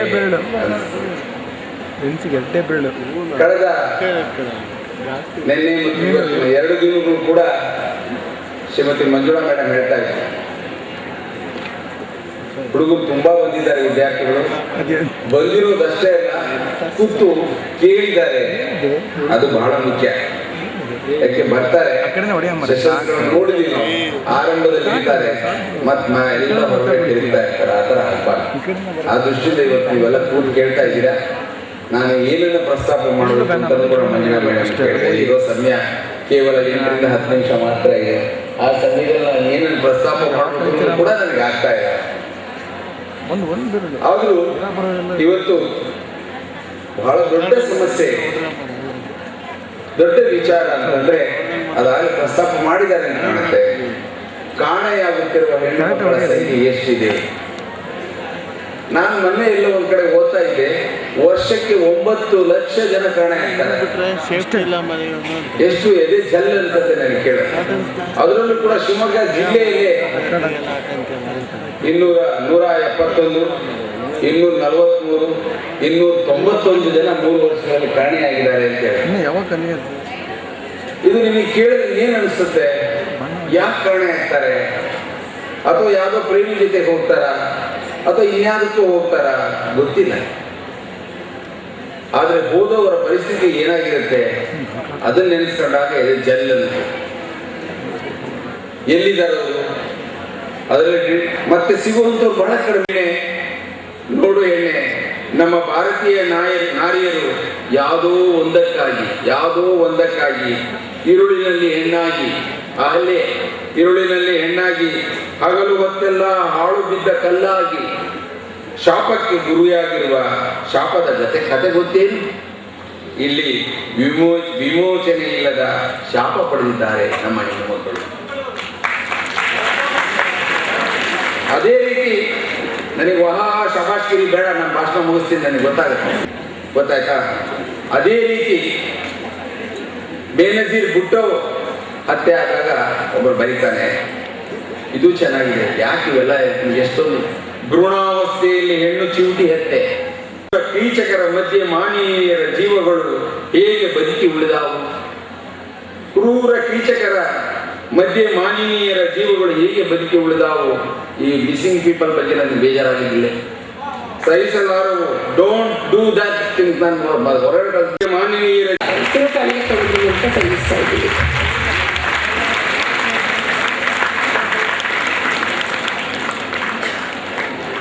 ಹಾಗೆ ನಾವಿವತ್ತು ಪ್ರೀತಿ ಪೈ ಅವರನ್ನ ಕರೆದಿದ್ದೀವಿ. ಬಹಳ ಕಾರಣ ಅವ್ರ ತಾಯಿ ಅಭಿನಂದನೆಗಳನ್ನ ಸಲ್ಲಿಸುತ್ತೆ. ಇದು ನಮ್ಮ ಶಿವಮೊಗ್ಗದ ಪ್ರತಿಭೆಗಳು ಅಂತ ಹೇಳ್ಕೊಳ್ಳೋಕೆ ನನಗೊಂದು ಹೆಮ್ಮೆ ಅನ್ನೋದನ್ನ ಈ ಸಂದರ್ಭದಲ್ಲಿ ನಾನು ಹೇಳಕ್ಕೆ ಇಚ್ಛೆ ಪಡ್ತೀನಿ. ಎಲ್ಲ ಯುವ ಮಿತ್ರರಿಗೆ ನಾನು ಕೇಳ್ಕೊಳ್ಳೋದೇನೆಂದ್ರೆ, ಈಗ ನಾವೆಲ್ಲ ಊಟಕ್ಕೆ ಹೋಗಿ ವಾಪಸ್ ಬರೋಣ, ಸಾಂಸ್ಕೃತಿಕ ಕಾರ್ಯಕ್ರಮ ಇರುತ್ತೆ, ಕಲ್ಚರಲ್ ಪ್ರೋಗ್ರಾಮ್ ಇರುತ್ತೆ. ಅದಾದ ನಂತರ ನಮ್ಮ ಜೊತೆ ಸಂವಾದ ಇರುತ್ತೆ, ನಾವು ಸಂವಾದದಲ್ಲಿ ಭಾಗವಹಿಸೋಣ. 4:30 ತನಕ ಕಾರ್ಯಕ್ರಮ ಮುಕ್ತಾಯ ಆಗುತ್ತೆ. ಧನ್ಯವಾದಗಳು. ಫ್ಯಾಷನ್ ಕೂಡ ಮಿಸ್ಸಿಂಗ್ಗೆ ಕಾರಣ ಅಂತೇಳಿ ಕೇಳಿದ್ದಾರೆ, ಒಬ್ಬರು ಕೆಲಸಕ್ಕೆ ಹೋಗ್ತಾರೆ ಅಂತೇಳಿ. So this is the definite reason.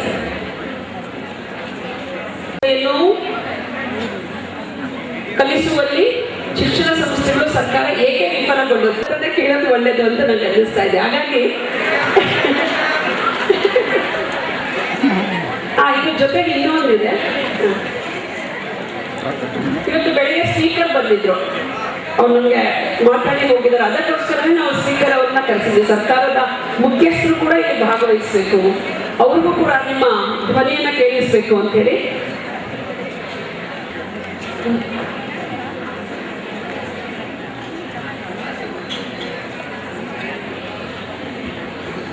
ಮಹಿಳಾ ಸಬಲೀಕರಣ ಅಂತಂದ್ರೆ ಕೇವಲ ಉದ್ಯೋಗ ಮತ್ತು ಸಂಬಳ ಅಂತ ನಾನು ಭಾವಿಸಲ್ಲ.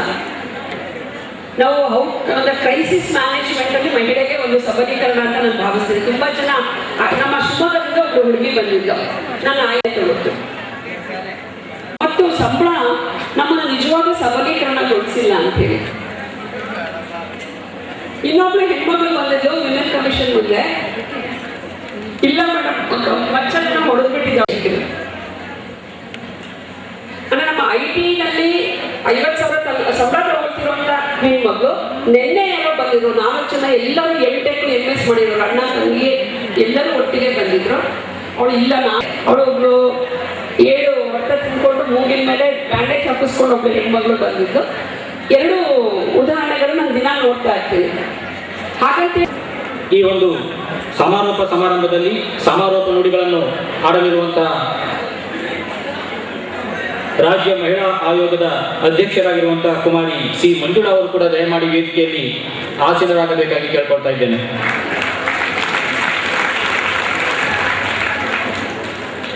ನಮ್ಮ ವೇದಿಕೆಯಲ್ಲಿ ಕರ್ನಾಟಕ ರಾಜ್ಯ ಮಹಿಳಾ ಆಯೋಗ, ಕಾಲೇಜು ಶಿಕ್ಷಣ ಇಲಾಖೆ ಹಾಗೂ ಮಹಿಳಾ ಮತ್ತು ಮಕ್ಕಳ ಅಭಿವೃದ್ಧಿ ಇಲಾಖೆ ಇವರ ಸಹಯೋಗದಿಂದ ನಮಗೆ ಹಾಗೂ ಇಂದಿಗೆ ಈಗ ನಾವು ಸಮಾರೋಪದ ಕಾರ್ಯಕ್ರಮದಲ್ಲಿ ತೊಡಗಿದ್ದೀವಿ.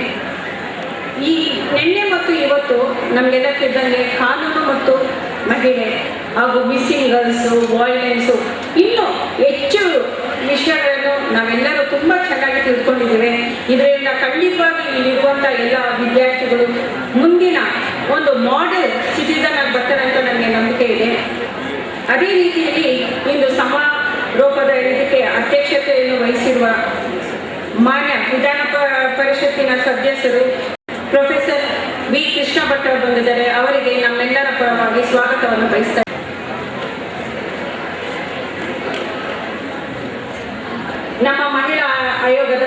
ಸದಸ್ಯರಾದ ಗಾಯತ್ರಿ ದೇವಿ ಬಂದಿದ್ದಾರೆ. ಅವರಿಗೂ ನಮ್ಮೆಲ್ಲರ ಪರವಾಗಿ ಸ್ವಾಗತವನ್ನು ಬಯಸ್ತಾ ಇದ್ದೀನಿ. ರಾಜ್ಯ ಮಹಿಳಾ ಆಯೋಗದ ಸದಸ್ಯರಾಗಿರುವಂಥ ಶ್ರೀಮತಿ ಪ್ರಮೀಳಾ ಅವರು ಕೂಡ ಆತ್ಮೀಯವಾದ ಸ್ವಾಗತವನ್ನು ಬಯಸ್ತಾ ಅವರಿಗೆ ಈ ಪುಷ್ಪಮಾಲಿಕೆಯೊಂದಿಗೆ ಸ್ವಾಗತವನ್ನು ಬಯಸ್ತಾ ಇದ್ದೇವೆ.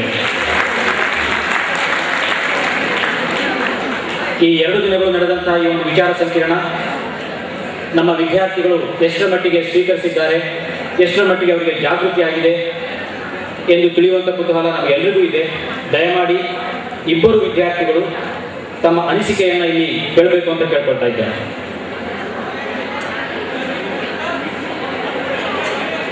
ನಾನು ಸರ್ಕಾರಿ ಪ್ರಥಮ ದರ್ಜೆ ಕಾಲೇಜ್ ಭದ್ರಾವತಿ ಹೊಸಮನೆಯಿಂದ ಬರ್ತಾ ಇದ್ದೀನಿ. ನನಗೆ ಈ 2 ದಿನದ ಪ್ರೋಗ್ರಾಮಲ್ಲಿ ತುಂಬಾ ವಿಷಯಗಳು ಕಲೆಕ್ಟ್ ಆಗಿದೆ. ನನಗೆ ಯಾವತ್ತೂ ತಿಳ್ಕೊಂಡಿರ್ಲಿಲ್ಲ ಅಂಥ ವಿಷಯ ತಿಳ್ಕೊಂಡಿದ್ದೀನಿ. ನಾನು ಫಸ್ಟ್ ಬಿ ಎ HSK ನಾನು ಓದ್ತಿರೋದು ಕನ್ನಡ ಮೇಜರು. ನನ್ನ ಫೇವ್ರೆಟ್ ಸಬ್ಜೆಕ್ಟ್ ಸೋಷಿಯಾಲಜಿ. ಅದರಲ್ಲೂ ನನಗೆ ಮಹಿಳೆ ಬಗ್ಗೆ ತುಂಬಾ ಕಾಳಜಿ ಇದೆ. ಅದರಲ್ಲೂ ನನಗೆ ಮಹಿಳೆ ಬಗ್ಗೆ ಹೋರಾಟ ಮಾಡಬೇಕು ಅಂದರೆ ತುಂಬಾ ಇಷ್ಟ. ನಾನು ಇಷ್ಟೇ ಒಂದು ಮೇಡಮ್ ಬಂದು ನಾನು ಕ್ವಶನ್ ಕೇಳಿದ್ದೀನಿ. ಆ ಕ್ವಶನಿಗೆ ಆನ್ಸರ್ ತಿಳ್ಕೊಬೇಕು ಅಂತ ತುಂಬಾ ಇಷ್ಟ. ಅದರಲ್ಲಿ ಶಾಸನಗಳು ಸಂವಿಧಾನದಿಂದ ಮಹಿಳೆಯರಿಗೆ ಸ್ವತಂತ್ರ ಕೊಟ್ಟಿದ್ದಾರೆ. ಬಟ್ ಅದ್ಯಾವುದು ಮಹಿಳೆಯರಿಗೆ ಹೆಲ್ಪ್ ಆಗಿಲ್ಲ. ಆಗಿದ್ರು ಸ್ವಲ್ಪ ಆಗಿರ್ಬೇಕಷ್ಟೇ. ಆದರೆ ಅದು ಪೂರ್ಣ ಪ್ರಭಾವವಾಗಿ ಯಾವಾಗ ಅವರಿಗೆ ತುಂಬ ಸ್ವತಂತ್ರ ಸಿಗುತ್ತೆ ಅಂತ ಕೇಳಬೇಕು ಅಂತ ನಾನು ಅನ್ಕೊಂಡಿದ್ದೆ. ಅದನ್ನಿಗೆ ಮೇಡಮ್ ಕ್ವಶನ್ ಮೂಲಕ ನಾನು ಕೇಳಿದ್ದೀನಿ. ನನಗೆ ಸ್ಟೇಟ್ಮೆಂಟ್ ಬಂದಿರೋದು ಇದೇ ಫಸ್ಟು. ಯಾಕೆಂದರೆ ಬಿ ಎಡಲ್ಲಿ ಫಸ್ಟ್ ಸ್ಟೇಟ್ಮೆಂಟ್ ಬಂದಿರೋದು ಅಂದರೆ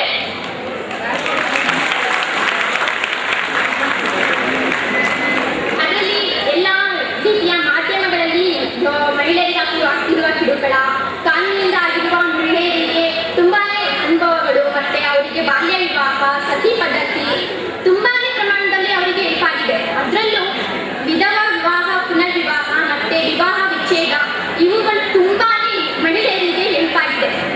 ಹಿಂದೂಗಳಲ್ಲಿ ಮಹಿಳೆಯರು ಹೇಳಬೇಕು ಅಂದರೆ ಅವರು ವಿವಾಹ ವಿಚ್ಛೇದ ಮಾಡ್ಕೋಬೇಕು ಅಂದರೆ ಆಗ್ತಾನೆ ಇರಲಿಲ್ಲ. ಒಂದು ಗಂಡನ್ನು ಫಸ್ಟ್ ಕಟ್ಕೊಂಡ್ರೆ ಅಂದರೆ ಅದು ಸಾಯೋವರೆಗೂ ಅವನ ಜೊತೆನೇ ಇರಬೇಕಿತ್ತು. ಮತ್ತು ಅವಳು ಒಂದು ಗಂಡ ಸತ್ತೋದ್ರೆ ಚಿತೆಗೆ ಹಾಕಬೇಕಿತ್ತು. ಇದೆಲ್ಲ ನನ್ನ ಹಿಸ್ಟ್ರಿಲಿ ಮತ್ತು ಸೋಷಿಯಾಲಜಿ ಮೂಲಕ ನನ್ನ ಸರ್ ನನಗೆ ತುಂಬ ಹೇಳ್ಕೊಟ್ಟಿದ್ದಾರೆ. ಅದನ್ನ ಇನ್ನೂ ಜಾಸ್ತಿಯಾಗಿ ಈ ವೇದಿಕೆ ಮೂಲಕ ನಾನು ಪಡ್ಕೊಂಡಿದ್ದೀನಿ. ಅದಕ್ಕೆ ತುಂಬಾ ಧನ್ಯವಾದಗಳನ್ನ ನನ್ನ ಮಂಜುಳಾ ಮೇಡಮ್ಗೆ ತಿಳಿಸ್ಬೇಕು ಅಂದ್ಕೊಂಡಿದ್ದೀನಿ ನಾನು. ಮಹಿಳಾ ಜಾಗೃತಿ ವಿಚಾರ ಸಂಕಿರಣ ಕಾರ್ಯಕ್ರಮವನ್ನು ಅತ್ಯುತ್ತಮವಾಗಿ ನಡೆಸ್ಕೊಟ್ಟಿದ್ದಾರೆ. ಆಮೇಲೆ ಈ ನಮ್ಮ ಕಾರ್ಯಕ್ರಮದಲ್ಲಿ ಯಾವ ರೀತಿ ಮೊದಲನೇದಾಗಿ ಅತ್ಯಂತ ಹೆಚ್ಚಿನದಾಗಿ ಮೊಬೈಲ್ ಬಳಕೆ ಬಗ್ಗೆ ಅವ್ರು ಪ್ರಸ್ತಾಪವನ್ನು ಎತ್ತಿದ್ರು. ಆದರೆ ಅದನ್ನು ನಿಲ್ಲಿಸೋದು ಕಷ್ಟ. ಆದರೂ ನಾವೆಲ್ಲರೂ ಕಂಕಣ ತೊಟ್ಟು ಅದನ್ನು ನಿಲ್ಲಿಸಬೇಕು ಅಂತ ನಾವೇನಾದರೂ ಮನಸ್ಸು ಮಾಡಿದ್ರೆ ನಿಜವಾಗಿ ನಿಲ್ಲಿಸ್ಬೋದು ಅಂತ ನಾನು ಹೇಳೋದಕ್ಕೆ ಇಷ್ಟಪಡ್ತೀನಿ. ನಮ್ಮ ಅಖಂಡ ಸಂಸ್ಕೃತಿಯನ್ನು ಹೊಂದಿರುವಂತಹ ನಮ್ಮ ಭಾರತದಲ್ಲಿ ಹಿಂದಿನಿಂದಲೂ ಕೂಡ ಮಹಿಳೆಯರನ್ನು ಗೌರವವಾಗಿ ಕಾಣುವಂಥ ಎಲ್ಲ ಇದು ನೋಡಿದ್ದೀವಿ. ಆಮೇಲೆ ಒಂದು ಸಣ್ಣ ಎಲ್ಲ ವಿಷಯಗಳಿಗೂ ಕೂಡ ಕೆಲವೊಂದು ಭೂಮಿ ಆಗಲಿ ಅಥವಾ ನಾವೆಲ್ಲ ಪ್ರಕೃತಿಯಲ್ಲಿ ಎಲ್ಲದಕ್ಕೂ ಹೆಣ್ಣಿಗೆ ಹೆಸರನ್ನು ಇಟ್ಟು ನಾವು ಗೌರವ ಕೊಟ್ಟಿದ್ದೀವಿ. ಅದೇ ರೀತಿ ನಾವ್ಯಾರು ಕೂಡ ಗಂಡ್ಮಕ್ಳು ಆಗಿರ್ತಕ್ಕಂಥರಾಗಲಿ ಯಾರೇ ಆಗಲಿ ಹೀಯಾಳಿಸೋದು ಅಥವಾ ಕೆಟ್ಟ ಮಾತಾಡೋದು ಮಾಡಬಾರ್ದು ಅನ್ನೋದು ಕೂಡ ಚೆನ್ನಾಗಿ ನಮಗೆ ಹೇಳ್ಕೊಟ್ಟಿದ್ದಾರೆ ಅಂತ ನಾನು ಇಷ್ಟಪಡ್ತೀನಿ ಹೇಳೋದಕ್ಕೆ. ಹೆಚ್ಚಿನದಾಗಿ ಎಲ್ಲ ವಿಷಯಗಳು ಗೊತ್ತಿರೋದೇ ವಿಚಾರಗಳು. ಕಾರ್ಯಕ್ರಮವನ್ನು ನಡೆಸೋದಕ್ಕೆ ಸ್ಟೇಜನ್ನು ಅತ್ಯುತ್ತಮವಾಗಿ ಮಾಡಿಕೊಟ್ಟಿದ್ದಾರೆ ಅಂತ ನಮ್ಮ ಎಲ್ಲ ಅಧಿಕಾರಿಗಳು ಮತ್ತು ಪ್ರತ್ಯಕ್ಷವಾಗಿ ಪರೋಕ್ಷವಾಗಿ ಮಾಡಿರ್ತಕ್ಕಂಥ ಎಲ್ಲರೂ ಕೂಡ ನಾನು ಧನ್ಯವಾದವನ್ನು ಅರ್ಪಿಸೋಕ್ಕೆ ಇಷ್ಟಪಡ್ತೀನಿ. ಊಟದ ವ್ಯವಸ್ಥೆ ಕೂಡ ತುಂಬ ಚೆನ್ನಾಗಿತ್ತು. ನಾವು ಕೂಡ ನಮಗೆ ಸೋಷಿಯಾಲಜಿ, ಹಿಸ್ಟ್ರಿ, ಸೈನ್ಸ್, ಮ್ಯಾಥ್ಸ್ ಪಾಠ ಓದ್ತೀವಿ. ಹೊರಗಡೆ ಬಂದಾಗ ಎಕ್ಸ್ಪೋಷರ್ ನಿಮ್ಗೆ ಹೇಗೆ ಸಿಗತ್ತೆ? ಹೊಸ ವಿಚಾರಗಳ ಒಂದು ಆಯಾಮ ಅಥವಾ ಹೊಸ ಥಾಟ್ ಪ್ರೋಸೆಸ್ ನಿಮ್ಮಲ್ಲಿ ಸ್ಟಾರ್ಟ್ ಆಗುತ್ತೆ. ಎಷ್ಟೋ ಜನಕ್ಕೆ ಇದೊಂದು ಸಮಸ್ಯೆ, ನಮ್ಮಲ್ಲಿ ಸಾಮಾಜಿಕ ಸಮಸ್ಯೆ ಇದೊಂದು ಸಮಸ್ಯೆ ಇರಬಹುದು, ಅದಕ್ಕೆ ನಾವು ಇದೊಂದು ಪರಿಹಾರ ಕಂಡುಹಿಡ್ಕೋಬಹುದು, ಆ ಬಗ್ಗೆ ನಾವು ಆಲೋಚನೆ ಮಾಡಬಹುದು ಅಂತ ಸಹ ಅಲ್ಲಿ ತನಕ ನಿಮಗೆ ಅದು ಯೋಚನೆ ಬಂದಿರಲ್ಲ. ಬಟ್ ಯಾವಾಗ ಇಲ್ಲಿ ನೀವು ಇದನ್ನ ಮಾಡಿದ್ದೀರಿ, ಈ ಭಾಗವಹಿಸಿದ್ದೀರಿ, ಈಗಿನಿಂದ ನಿಮ್ಮಲ್ಲಿ ಒಂದು ಆಲೋಚನೆ ಶುರುವಾಗುತ್ತೆ. ಹಾಗಾಗಿ ಮುಂದೆ ಇಂಥದ್ದು ಏನೇ ಒಂದು ಅಧಿವೇಶನ ಅಥವಾ ಸೆಮಿನಾರ್ಗಳಾದರೆ ನಿಮಗೆ ಅದನ್ನು ಅಟೆಂಡ್ ಮಾಡಬೇಕು ಅಂತ ಒಂದು ಅನ್ಸುತ್ತೆ. ಜೊತೆಯಲ್ಲಿ ಈಗಿಬ್ಬರು 11ನೇ ಕಾಲೇಜಿನ ವಿದ್ಯಾರ್ಥಿನಿ ಬಂದು ಮಾತಾಡಿದ್ರು. ಅದು ನಿಮಗೊಂದು ಮಾನಸಿಕ ಧೈರ್ಯವನ್ನು ಕೊಡುತ್ತೆ ಅಂತ ನಾನು ಹೇಳ್ತೀನಿ. ಅದ್ರ ಜೊತೆಯಲ್ಲಿ ಓವರಾಲ್ 2 ದಿವಸದ ಅಧಿವೇಶನದ ಬಗ್ಗೆ ಹೇಳಬೇಕು ಅಂತ ಹೇಳಿದ್ರೆ ನಿಜವಾಗ್ಲೂ ಪ್ರತಿಯೊಂದು ಸಹ 2 ದಿವಸಕ್ಕೆ ಮುಗಿಯುವಂಥದ್ದಲ್ಲ. ಪ್ರತಿಯೊಂದಕ್ಕೂ ಸಪರೇಟ್ 2 ದಿವಸದ ಒಂದು ಅಧಿವೇಶನ ಮಾಡಬೇಕು. ಯಾಕೆ ಅಂತ ಹೇಳಿದ್ರೆ ಇವತ್ತಿನ 2 ಸಮಾವೇಶಗಳು ಸಹ ತುಂಬಾ ಚೆನ್ನಾಗಿದೆ. ಅಂದ್ರೆ ವಿಚಾರ ಸಂಕಿರಣ ಅಂತ ನಾವು ಭಾವಿಸಿದ್ದಾರೆ. ಆ ದೃಷ್ಟಿಕೋನದಿಂದ ನಮ್ಮೆಲ್ಲ ಟೀಚಿಂಗ್ ಫ್ಯಾಕಲ್ಟಿ, ಕಾಲೇಜು ಉಪನಿರ್ದೇಶಕರ ಕಚೇರಿ ಮತ್ತು ಮಹಿಳಾ ಆಯೋಗ ಮತ್ತು ಇಲ್ಲಿ ನಡೆದಿರ್ತಕ್ಕಂಥ ಆರ್ಗನೈಸ್ ಮಾಡಿರ್ತಕ್ಕಂತಹ ಎಲ್ಲ ಆರ್ಗನೈಸರ್ಸ್ಗೆ ನಾವು ತುಂಬ ಥ್ಯಾಂಕ್ಸ್ ಹೇಳ್ತಾ ಇದ್ದೇವೆ.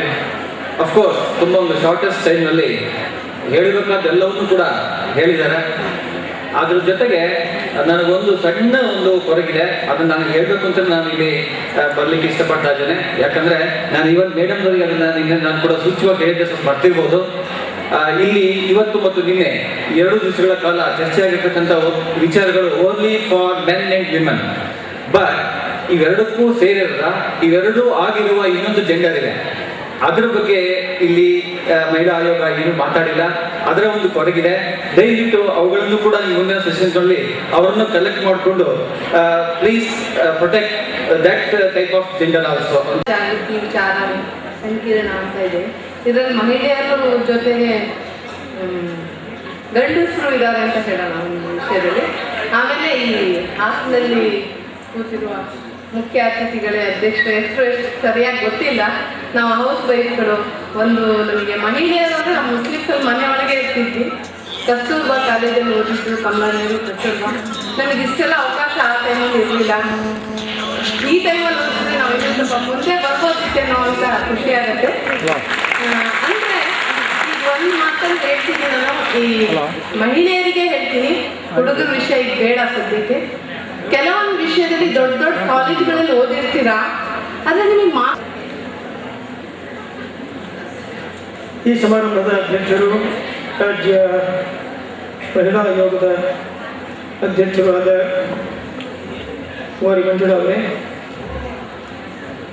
ಶ್ರೀಮತಿ ಗಾಯತ್ರಿ ಅವರೇ, ಪ್ರಮೇಡ ಅವರೇ, ಲಕ್ಷ್ಮೀಕಾಂತಮ್ಮ ಅವರೇ, ಮಂಜುನಾಥ್ ಮತ್ತು ಬಸವರಾಜರವರೇ, ಸಭಾಂಗಣದಲ್ಲಿ ಆಸೀನರಾಗಿರುವಂಥ ಎಲ್ಲ ಸೋದರ ಸೋದರಿಯರೇ,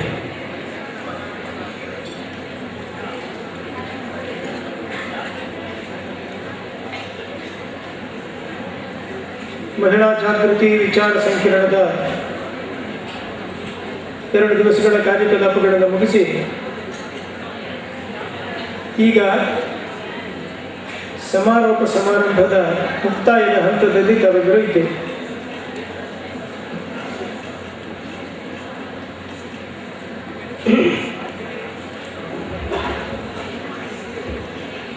ಎರಡು ದಿವಸಗಳ ಈ ಒಂದು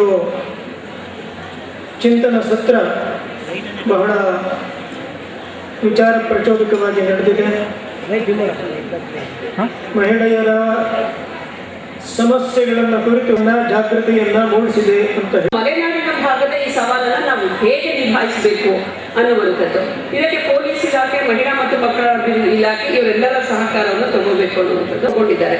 ಹಾಗಾಗಿ ಸನ್ಮಾನ್ಯ ಕೃಷ್ಣ ಭಟ್ರು ಮಹಿಳೆಯರ ಬಗ್ಗೆ ಕಾಳಜಿ ಅಂತ ಅಷ್ಟೇ ಅಲ್ಲ, ಅದು ಕಾನೂನುಮುಖವಾಗಿ ಬಂದಾಗ ಬಹಳ ಗಟ್ಟಿಯಾಗಿ ಮಹಿಳೆಯರ ಪರವಾಗಿ ನಿಂತಿರುವಂತಹ ಸಾಮಾಜಿಕ ಚಿಂತಕರು ಅಂತ ನಾನು ಹೇಳೋದಕ್ಕೆ ತುಂಬಾ ಹೆಮ್ಮೆ ಆಗುತ್ತೆ. ಇತ್ತೀಚೆಗೆ ಸರಿತಾ ಪ್ರಕರಣ ನಮಗೆಲ್ಲ ಗೊತ್ತಿದೆ, ಮೈಸೂರು ವಿಶ್ವವಿದ್ಯಾನಿಲಯದಲ್ಲಿ. ಅದು ಮಹಿಳಾ ಆಯೋಗ ವಿಚಾರವನ್ನು ತೆಗೆದುಕೊಂಡು ಸಾಕಷ್ಟು ಪ್ರಯತ್ನ ಮಾಡಿ ಒಂದು ಹಂತವನ್ನ ತರಿಸೋವರೆಗೂ ಮತ್ತೆ ಸರಿಯಾದಂತಹ ಒಂದು ಶಿಕ್ಷೆ ಆ ಒಂದು ಪ್ರಕರಣದಲ್ಲಿ ಆಗ್ತಾ ಇಲ್ಲ ಅಂತ ಹೇಳಿ ಮತ್ತೆ ಸನ್ಮಾನ್ಯ ಕೃಷ್ಣ ಭಟ್ರು ಬೇರೆ ಬೇರೆ ನಮ್ಮ ಶಾಸಕರು ಎಲ್ಲರೂ ಕೂಡ ಪ್ರಯತ್ನ ಮಾಡಿ ಆ ನಿಟ್ಟಿನಲ್ಲಿ ಏನು ಪರಿಹಾರ ಆಗಬೇಕು ಅಂತ ಪ್ರಯತ್ನ ಪಟ್ಟಿರುವಂಥವ್ರು ಮತ್ತು ಮಾಡ್ತಾ ಇರುವಂಥವ್ರು. ಕರ್ನಾಟಕ ರಾಜ್ಯ ಮಹಿಳಾ ಆಯೋಗವನ್ನು ಬಲಪಡಿಸೋ ದೃಷ್ಟಿಯಿಂದ ಅವರೆಲ್ಲರೂ ಒಂದು ಪ್ರಯತ್ನ ಮತ್ತು ಸಹಕಾರ ಬೇಕು ಅನ್ನುವಂಥ ವಿನಂತಿನ ನಾನು ಈಗಾಗಲೇ ಮಾಡಿದ್ದೀನಿ. ಇಲ್ಲಿಂದ ಕೂಡ ಒಮ್ಮೆ ನಾನು ಮಾಡ್ತಾ ಇದ್ದೇನೆ. ಇದರ ಜೊತೆಗೆ ನಿಮಗೆ ಗೊತ್ತಾಗಿರ್ಬೇಕು, ಮಿಸ್ಸಿಂಗ್ ವುಮನ್ ಮತ್ತು ಮೀಡಿಯಾ ಇನ್ಫ್ಲೂಯೆನ್ಸ್ ಇದೆರಡರಿಂದ ತುಂಬಾ ಚಿಕ್ಕ ವಯಸ್ಸಿನವರು ಮಹಿಳಾ ಆಯೋಗದ ಮುಂದೆ ದೊಡ್ಡ ಸಂಖ್ಯೆಯಲ್ಲಿ ತಮ್ಮ ಪ್ರಕರಣಗಳನ್ನು ತಗೊಂಡು ಬರ್ತಾ ಇದ್ದಾರೆ. ಇನ್ನು ಸ್ವಲ್ಪ ಸಮಯ ಆದ್ಮೇಲೆ ಜಾಬಿಗೆ ಹೋಗ್ತಾರೆ, ವಿವಾಹಕ್ಕೆ ಹೋಗ್ತಾರೆ. ಇಬ್ಬರಿಗೂ ಈ ರೀತಿಯ ಸಮಸ್ಯೆಗಳಿದೆ. ಅದನ್ನ ಈ ಹಂತದಲ್ಲೇನೆ ನಾವು ಅದನ್ನ ಈ ರೀತಿಯ ಸಾಮಾಜಿಕ ಸಮಸ್ಯೆಗಳ ಅರಿವನ್ನು ತರಬೇಕು ಅನ್ನುವಂಥ ಪ್ರಯತ್ನದಿಂದ ಈ ಒಂದು ಯುವ ಸಮೂಹವನ್ನ ಮಹಿಳಾ ಆಯೋಗ ಟಾರ್ಗೆಟ್ ಗ್ರೂಪ್ ಮಾಡಿಕೊಂಡು ಈ ಕಾರ್ಯಕ್ರಮ ಮಾಡಿದೆ ಅನ್ನುವಂಥದ್ದನ್ನ ತಮಗೆ ತಿಳಿಸ್ತಾ, ಇವತ್ತು ತಾವೆಲ್ಲ ಹೇಳಿ ಏನು 2 ದಿವಸ ತಾವೆಲ್ಲರೂ ಉತ್ಸಾಹದಿಂದ ಭಾಗವಹಿಸಿದ್ದೀರಾ. ಒಂದು ರೀತಿಯ ಇಲಾಖೆ ಮತ್ತು ನಮ್ಮ ಇಲ್ಲಿಯ ಮಹಿಳಾ ಮತ್ತು ಮಕ್ಕಳ ಅಭಿವೃದ್ಧಿ ಇಲಾಖೆ ಮತ್ತು ಎಲ್ಲ ಕಾಲೇಜು ಕಾಲೇಜಿನ ಪ್ರಾಂಶುಪಾಲರುಗಳು ಬಹುಶಃ ಕಳೆದ 1 ತಿಂಗಳಿಂದ ಈ ಪ್ರಯತ್ನದಲ್ಲಿ ಅನೇಕ ಸಭೆಗಳನ್ನು ಮಾಡಿ ತಾವು ಪ್ರಯತ್ನ ಮಾಡಿದ್ದೀರ ಅಂತ ನನಗೆ ಗೊತ್ತಿದೆ. ನಮ್ಮ ಲಾ ಕಾಲೇಜಿನ ಪೂರ್ತಿ ಟೀಮ್, ನಮ್ಮ ಲಾ ಕಾಲೇಜಿನ ಪ್ರಾಂಶುಪಾಲರಾದ ಜಗದೀಶ್ ಅವರು ಮತ್ತು ವಂದನಾ ಅವರು, ರೋಹಿಣಿ ಅವರು, ಹಾಗೆ DVS ಕಾಲೇಜಿನ ನಮ್ಮ ಹೊಸೂರು ಸರ್ ಇರ್ಬೋದು, ಈಗ ಶೋಭಾ ಅವರು, ರುದ್ರಾಣಿ ಅವರು, ಹಾಗೆ ಇವತ್ತು ಬೆಳಿಗ್ಗೆ ಬಂದಂಥ ಅನೇಕ ಪ್ರಾಧ್ಯಾಪಕರು, ಭದ್ರಾವತಿ ಮತ್ತು ಬೇರೆ ಬೇರೆ ಜಿಲ್ಲೆಯ ಎಲ್ಲ ತಾಲೂಕಿನಿಂದ ಬಂದ ಪ್ರಾಂಶುಪಾಲರು ಮತ್ತು ಪ್ರಾಧ್ಯಾಪಕರು, ಅಧ್ಯಾಪಕರಿಗೆ ನಾನು ವಿಶೇಷವಾಗಿ ಅಭಿನಂದಿಸ್ತೇನೆ. ತಾವೆಲ್ಲ 2 ದಿವಸ ಇದರಲ್ಲಿ ಭಾಗವಹಿಸಿದ್ರೆ ಬರ್ತಾನೆ ಯೌವನಕ್ಕೆ ತನ್ನ ಒಂದು ಹಾವಭಾವದಲ್ಲಿ ಬದಲಾವಣೆ ಆಗಿ ಅದೇನಾಗುತ್ತೆ, ಗಂಡು ಮಗುವಿನ ರೀತಿಯಲ್ಲಿ ಅವಳ ನಡವಳಿಕೆ ಬದಲಾಗುತ್ತೆ. ಗಂಡಾಗಿ ಜನಿಸಿದಂತ ಒಬ್ಬ ಹುಡುಗ 18ನೇ ವಯಸ್ಸಿಗೆ ತಲುಪಬೇಕಾದ್ರೆ ಹೆಣ್ಣಾಗಿ ತನ್ನ ಹಾವಭಾವಗಳನ್ನು ಅಲಂಕಾರವನ್ನ ಮಾಡ್ಕೊತಾರೆ. ಇದು ಹಿಜ್ಡಾ ಅನ್ನುವಂಥ ಒಂದು ಪ್ರಾಬ್ಲಮ್ ಅನ್ನ ನಾವು ಟ್ಯಾಕಲ್ ಮಾಡ್ತಾ ಇದ್ದೀವಿ. ಬಹುಶಃ ಇದು ಸಮಾಜಕ್ಕೆ ಗೊತ್ತಿಲ್ಲ. ಆದರೆ ಈ ವಿಷಯದಲ್ಲಿ ವಿಶೇಷವಾಗಿ ಹೈಕೋರ್ಟಿನ ಸೇವೆಯಿಂದ ಹೇಳ್ತಾ ಕರ್ನಾಟಕ ರಾಜ್ಯ ಮಹಿಳಾ ಆಯೋಗದ ಶಿವಮೊಗ್ಗ ಜಿಲ್ಲೆಯ ಪ್ರತಿನಿಧಿಯಾಗಿ ನಮ್ಮ ಗಾಯತ್ರಿ ಅವರಿದ್ದಾರೆ, ಶಿಕಾರಿಪುರದಲ್ಲಿ ಅವರಿರ್ತಾರೆ. ನಮ್ಮ ಜಿಲ್ಲೆಯಲ್ಲಿ ಯಾವ್ದಾದ್ರು ಕಾರ್ಯಕ್ರಮಗಳು ಮಾಡಬೇಕಂದ್ರೆ ನಮ್ಮ ಶಿಕಾರಿಪುರ ಈ ಭಾಗದವರು ಕೂಡ ಅವರನ್ನ ಸಂಪರ್ಕ ಮಾಡ್ಬೋದು. ಮಹಿಳಾ ಆಯೋಗದ ಕಾರ್ಯಕ್ರಮ ತಾಲೂಕು ಮಟ್ಟದಲ್ಲಿ ಕೂಡ ನಾವು ಮಾಡಬೇಕು ಅನ್ನುವಂಥ ಆಲೋಚನೆಯನ್ನು ಇಟ್ಕೊಂಡಿದ್ದೀವಿ. ನಮ್ಮ ಸದಸ್ಯರದ್ರಲ್ಲಿ ಲೀಡರ್ ತಗೋತಾರೆ ಅನ್ನುವಂಥ ಮಾತನ್ನು ಹೇಳಿ ತಮ್ಮೆಲ್ಲರಿಗೆ ವಂದಿಸಿ ಅಭಿನಂದಿಸಿ ನನ್ನ ಮಾತನ್ನು ಮುಗಿಸ್ತೀನಿ. ಜೈ ವಿಜಯ್. ಅಭಿವೃದ್ಧಿ ಸಂಕಿರಣ ಅತ್ಯಂತ ಯಶಸ್ವಿಯಾಗಿ ಇಂದಿನ ಸಮಾರೋಪದ ಒಂದು ಹಂತಕ್ಕೆ ಬಂದು ನಿಂತಿದೆ. ಈ ಮಹಿಳಾ ಜಾಗೃತಿಯ ಅಂಶಗಳು ವಿದ್ಯಾರ್ಥಿಗಳನ್ನು ತಲುಪಿದೆ ಅನ್ನುವಂಥದ್ದು ನನ್ನ ಭಾವನೆ. ನಿಮ್ಮ ಮೂಲಕ ಸಮಾಜದ ವಿವಿಧ ಸ್ತರಗಳಿಗೆ, ವಿವಿಧ ಹಂತದವರಿಗೆ ಅದು ತಲುಪಲಿ ಅಂತ ಆಶಿಸ್ತಾ ಇಂದಿನ ಸಮಾರೋಪ ಸಮಾರಂಭದ ಅಧ್ಯಕ್ಷತೆಯನ್ನು ವಹಿಸಿರುವಂತಹ ಸಿ ಮಂಜುಳಾ ಅವರು ಈ ಒಂದು ಕಾರ್ಯಕ್ರಮಕ್ಕೆ ಕೇಂದ್ರ ಬಿಂದುವಾಗಿ ಇದನ್ನು ಸಂಘಟಿಸಿ ಅತ್ಯಂತ ಯಶಸ್ವಿಗೊಳಿಸಿರುತ್ತಾರೆ. ಅವರಿಗೆ ನಾನು ವಿಚಾರ ಸಂಕಿರಣದ ಪರವಾಗಿ ಹೃತ್ಪೂರ್ವಕವಾದಂತಹ ಧನ್ಯವಾದಗಳನ್ನು ಈ ಒಂದು ನೆನಪಿನ ಕಾಣಿಕೆಯೊಂದಿಗೆ ಸಮರ್ಪಿಸ್ತಾ ಇದ್ದೇನೆ.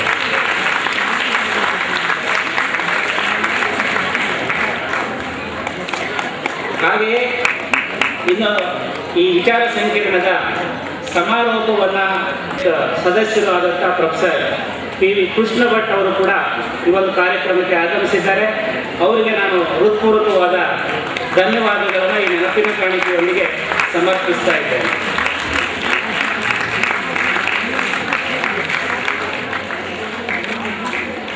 ಹಾಗೆಯೇ ಮಹಿಳಾ ಆಯೋಗದ ಸದಸ್ಯರಾದಂಥ ಶ್ರೀಮತಿ ಗಾಯತ್ರಿ ದೇವಿಯವರು ಕೂಡ ಈ ಒಂದು ಕಾರ್ಯಕ್ರಮದಲ್ಲಿ ಭಾಗವಹಿಸ್ತಾ ಇದ್ದೇನೆ.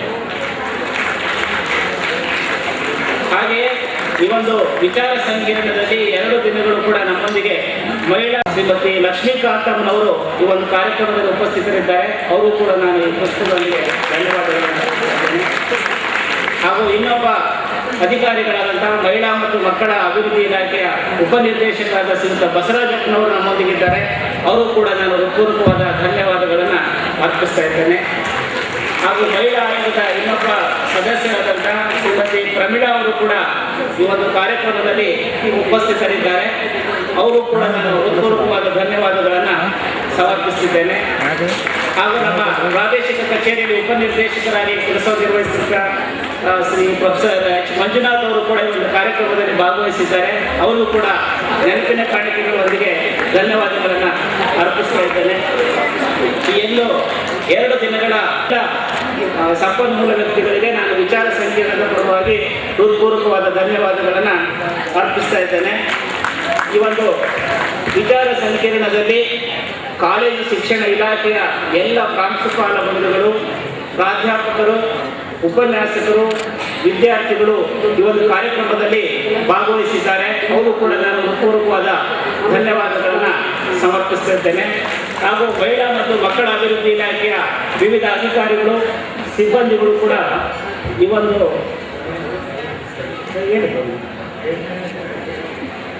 ಅವರು ಕೂಡ ಅಧಿಕಾರಿಗಳು ಕೂಡ ಭಾಗವಹಿಸಿದ್ದಾರೆ. ಅವರು ಕೂಡ ನಾನು ಹೃತ್ಪೂರ್ವಕವಾದ ಧನ್ಯವಾದಗಳನ್ನು ಅರ್ಪಿಸ್ತಾ ಇದ್ದೇನೆ. ಹಾಗೂ ಈ ಒಂದು ವಿಚಾರ ಸಂಕಿರಣಕ್ಕೆ ಮಾಧ್ಯಮಗಳಿಗೆ ವಿಸ್ತೃತವಾಗಿ ಮಾಹಿತಿಯನ್ನು ನೀಡಿ ಅದನ್ನು ಪ್ರಚಾರ ಮಾಡಿ ಇಲ್ಲಿ ಆ ಚರ್ಚಾ ವಿಷಯಗಳೆಲ್ಲ ಜನರಿಗೆ ತಲುಪಿಸಿರುವಂತಹ ಇದ್ದೇನೆ. ಈ ಒಂದು ವಿಚಾರ ಸಂಕಿರಣವನ್ನು ಇಷ್ಟೊಂದು ಯಶಸ್ವಿಯಾಗಿ ಸಂಘಟಿಸಲಿಕ್ಕೆ ಈ 15 ದಿನಗಳಿಂದ ನಾವು ವಿವಿಧ ಸಮಿತಿಗಳನ್ನು ರಚಿಸಿ ಆ ಒಂದು ಸಂಘಟನಾ ಸಮಿತಿಯ ಸದಸ್ಯರು ಕೂಡ ಅತ್ಯಂತ ಯಶಸ್ವಿಯಾಗಿ ಕಾರ್ಯನಿರ್ವಹಿಸಿ ಈ ಒಂದು ಕಾರ್ಯಕ್ರಮವನ್ನು ಯಶಸ್ವಿಗೊಳಿಸಿದ್ದಾರೆ. ಅವರು ಕೂಡ ನಾನು ಹೃತ್ಪೂರ್ವಕವಾದ ಧನ್ಯವಾದಗಳನ್ನು ಅರ್ಪಿಸ್ತಾ ಇದ್ದೇನೆ. ಹಾಗೆ ಈ ಒಂದು ಕಾರ್ಯಕ್ರಮಕ್ಕೆ ಅತ್ಯಂತ ಕೇಂದ್ರ ಬಿಂದುಗಳಾಗಿರುವಂತಹ ನಮ್ಮ ಶಿವಮೊಗ್ಗ ಜಿಲ್ಲೆಯ ಪದವಿ ಕಾಲೇಜುಗಳ ವಿದ್ಯಾರ್ಥಿ ಹಾಗೂ ವಿದ್ಯಾರ್ಥಿನಿಯರು, ನೀವು ಒಂದು 2 ದಿನವೂ ಕೂಡ ಇಲ್ಲಿ ಭಾಗವಹಿಸಿ ಈ ಒಂದು ವಿಚಾರ ಸಂಕಿರಣವನ್ನು ಯಶಸ್ವಿಗೊಳಿಸಿದ್ದೀರಾ. ನಿಮಗೆ ನಾನು ಹೃತ್ಪೂರ್ವಕವಾದ ಧನ್ಯವಾದಗಳನ್ನು ಅರ್ಪಿಸ್ತಾ ಇದ್ದೇನೆ. ಹಾಗೂ ಈ ಕಾರ್ಯಕ್ರಮದಲ್ಲಿ ಭಾಗವಹಿಸಿರುವಂತಹ ಹಾಗೂ ಈ ಒಂದು ಕುವೆಂಪು ರಂಗಮಂದಿರದ ಸದಸ್ಯರು ಹಾಗೂ ಈ ಒಂದು ನಮಗೆ 2 ದಿನವೂ ಕೂಡ ಉಪಹಾರವನ್ನು ಒದಗಿಸಿರುವಂತಹ ಆ ಒಂದು ನಮ್ಮ ಆಹಾರ ಸಮಿತಿನವರು ಹಾಗೂ ಆ ಒಂದು ಆಹಾರವನ್ನು ತಯಾರಿಸಿಕೊಟ್ಟಂತಹ ಸಭೆಯವರಿಗೂ ಕೂಡ ನಾನು ಹೃತ್ಪೂರ್ವಕವಾದಂತಹ ಧನ್ಯವಾದಗಳನ್ನು ಅರ್ಪಿಸ್ತಾ ಇದ್ದೇನೆ. ಈ ಒಂದು ಕಾರ್ಯಕ್ರಮದಲ್ಲಿ ಭಾಗವಹಿಸಿರುವಂತಹ ವಿದ್ಯಾರ್ಥಿಗಳಿಗೆ ಭಾಗವಹಿಸಿದ್ದಕ್ಕಾಗಿ ಅವರಿಗೆ ಪ್ರಮಾಣ ಪತ್ರವನ್ನು ತಮ್ಮ ಕಾಲೇಜುಗಳ ಮೂಲಕ ತಲುಪಿಸಲಾಗ್ತದೆ. ಆ ಒಂದು ಪ್ರಮಾಣ ಪತ್ರಗಳನ್ನು ತಮ್ಮ ಕಾಲೇಜುಗಳಿಂದ ಬಂದಿರುವಂಥ ಉಪನ್ಯಾಸಕ ಮಿತ್ರರು ತಮ್ಮ ಟೀಮಿನ ಸಂಖ್ಯೆಯನ್ನು ಹೇಳಿ ಅವರ ಕಾಲೇಜಿಗೆ ಪ್ರತ್ಯೇಕವಾಗಿ ಈಗಾಗಲೇ ಕಟ್ ಮಾಡಲಾಗಿದೆ. ಕಾರ್ಯಕ್ರಮ ಮುಗಿದ ನಂತರ ಅವುಗಳನ್ನು ತಾವು ಪಡ್ಕೊಂಡು ಅದನ್ನು ವಿದ್ಯಾರ್ಥಿಗಳಿಗೆ ತಲುಪಿಸಬೇಕು ಅಂತೇಳಿ ನಾವೊಂದು ಈ ಒಂದು ಸಮಿತಿಯ ಪರವಾಗಿ ತಮಗೆ ಮನವಿಯನ್ನು ಸಲ್ಲಿಸ್ತಾ ಇದ್ದೇವೆ. ಕೊನೆಯದಾಗಿ ಈ ಕಾರ್ಯಕ್ರಮದಲ್ಲಿ ಭಾಗವಹಿಸಿರುವಂಥ ಎಲ್ಲರಿಗೂ ಮತ್ತೊಮ್ಮೆ ನಾನು ಹೃತ್ಪೂರ್ವಕವಾದ ಧನ್ಯವಾದಗಳನ್ನು ಅರ್ಪಿಸ್ತಾ ಈ ಕಾರ್ಯಕ್ರಮವನ್ನು ಮುಕ್ತಾಯಗೊಳಿಸ್ತಾ ಇದ್ದೇವೆ. ಧನ್ಯವಾದಗಳು. ಒಂದು ವಿನಂತಿ, ಪ್ರಾಧ್ಯಾಪಕರು ಯಾರ್ಯಾರಿದ್ದೇವೆ ಅವರೆಲ್ಲರೂ ಸನ್ಮಾನ್ಯ ಕೃಷ್ಣ ಭಟ್ರ ಜೊತೆಗೆ ನಾವೆಲ್ಲ ಒಂದು 10 ನಿಮಿಷ ಇಲ್ಲಿ ಪ್ರತ್ಯೇಕವಾಗಿ ಸೇರೋದಿರುತ್ತೆ. ದಯಮಾಡಿ ಎಲ್ಲರೂ ವೇದಿಕೆ ಬಲಭಾಗದಲ್ಲಿ ನಾವು ಜಾಯಿನ್ ಮಾಡೋಣ ಅಂತ ಕೇಳ್ಕೊಳ್ತೀನಿ. ಪ್ರಾಧ್ಯಾಪಕರು ಮತ್ತು ಅಧ್ಯಾಪಕರಿಗೆ ದಯಮಾಡಿ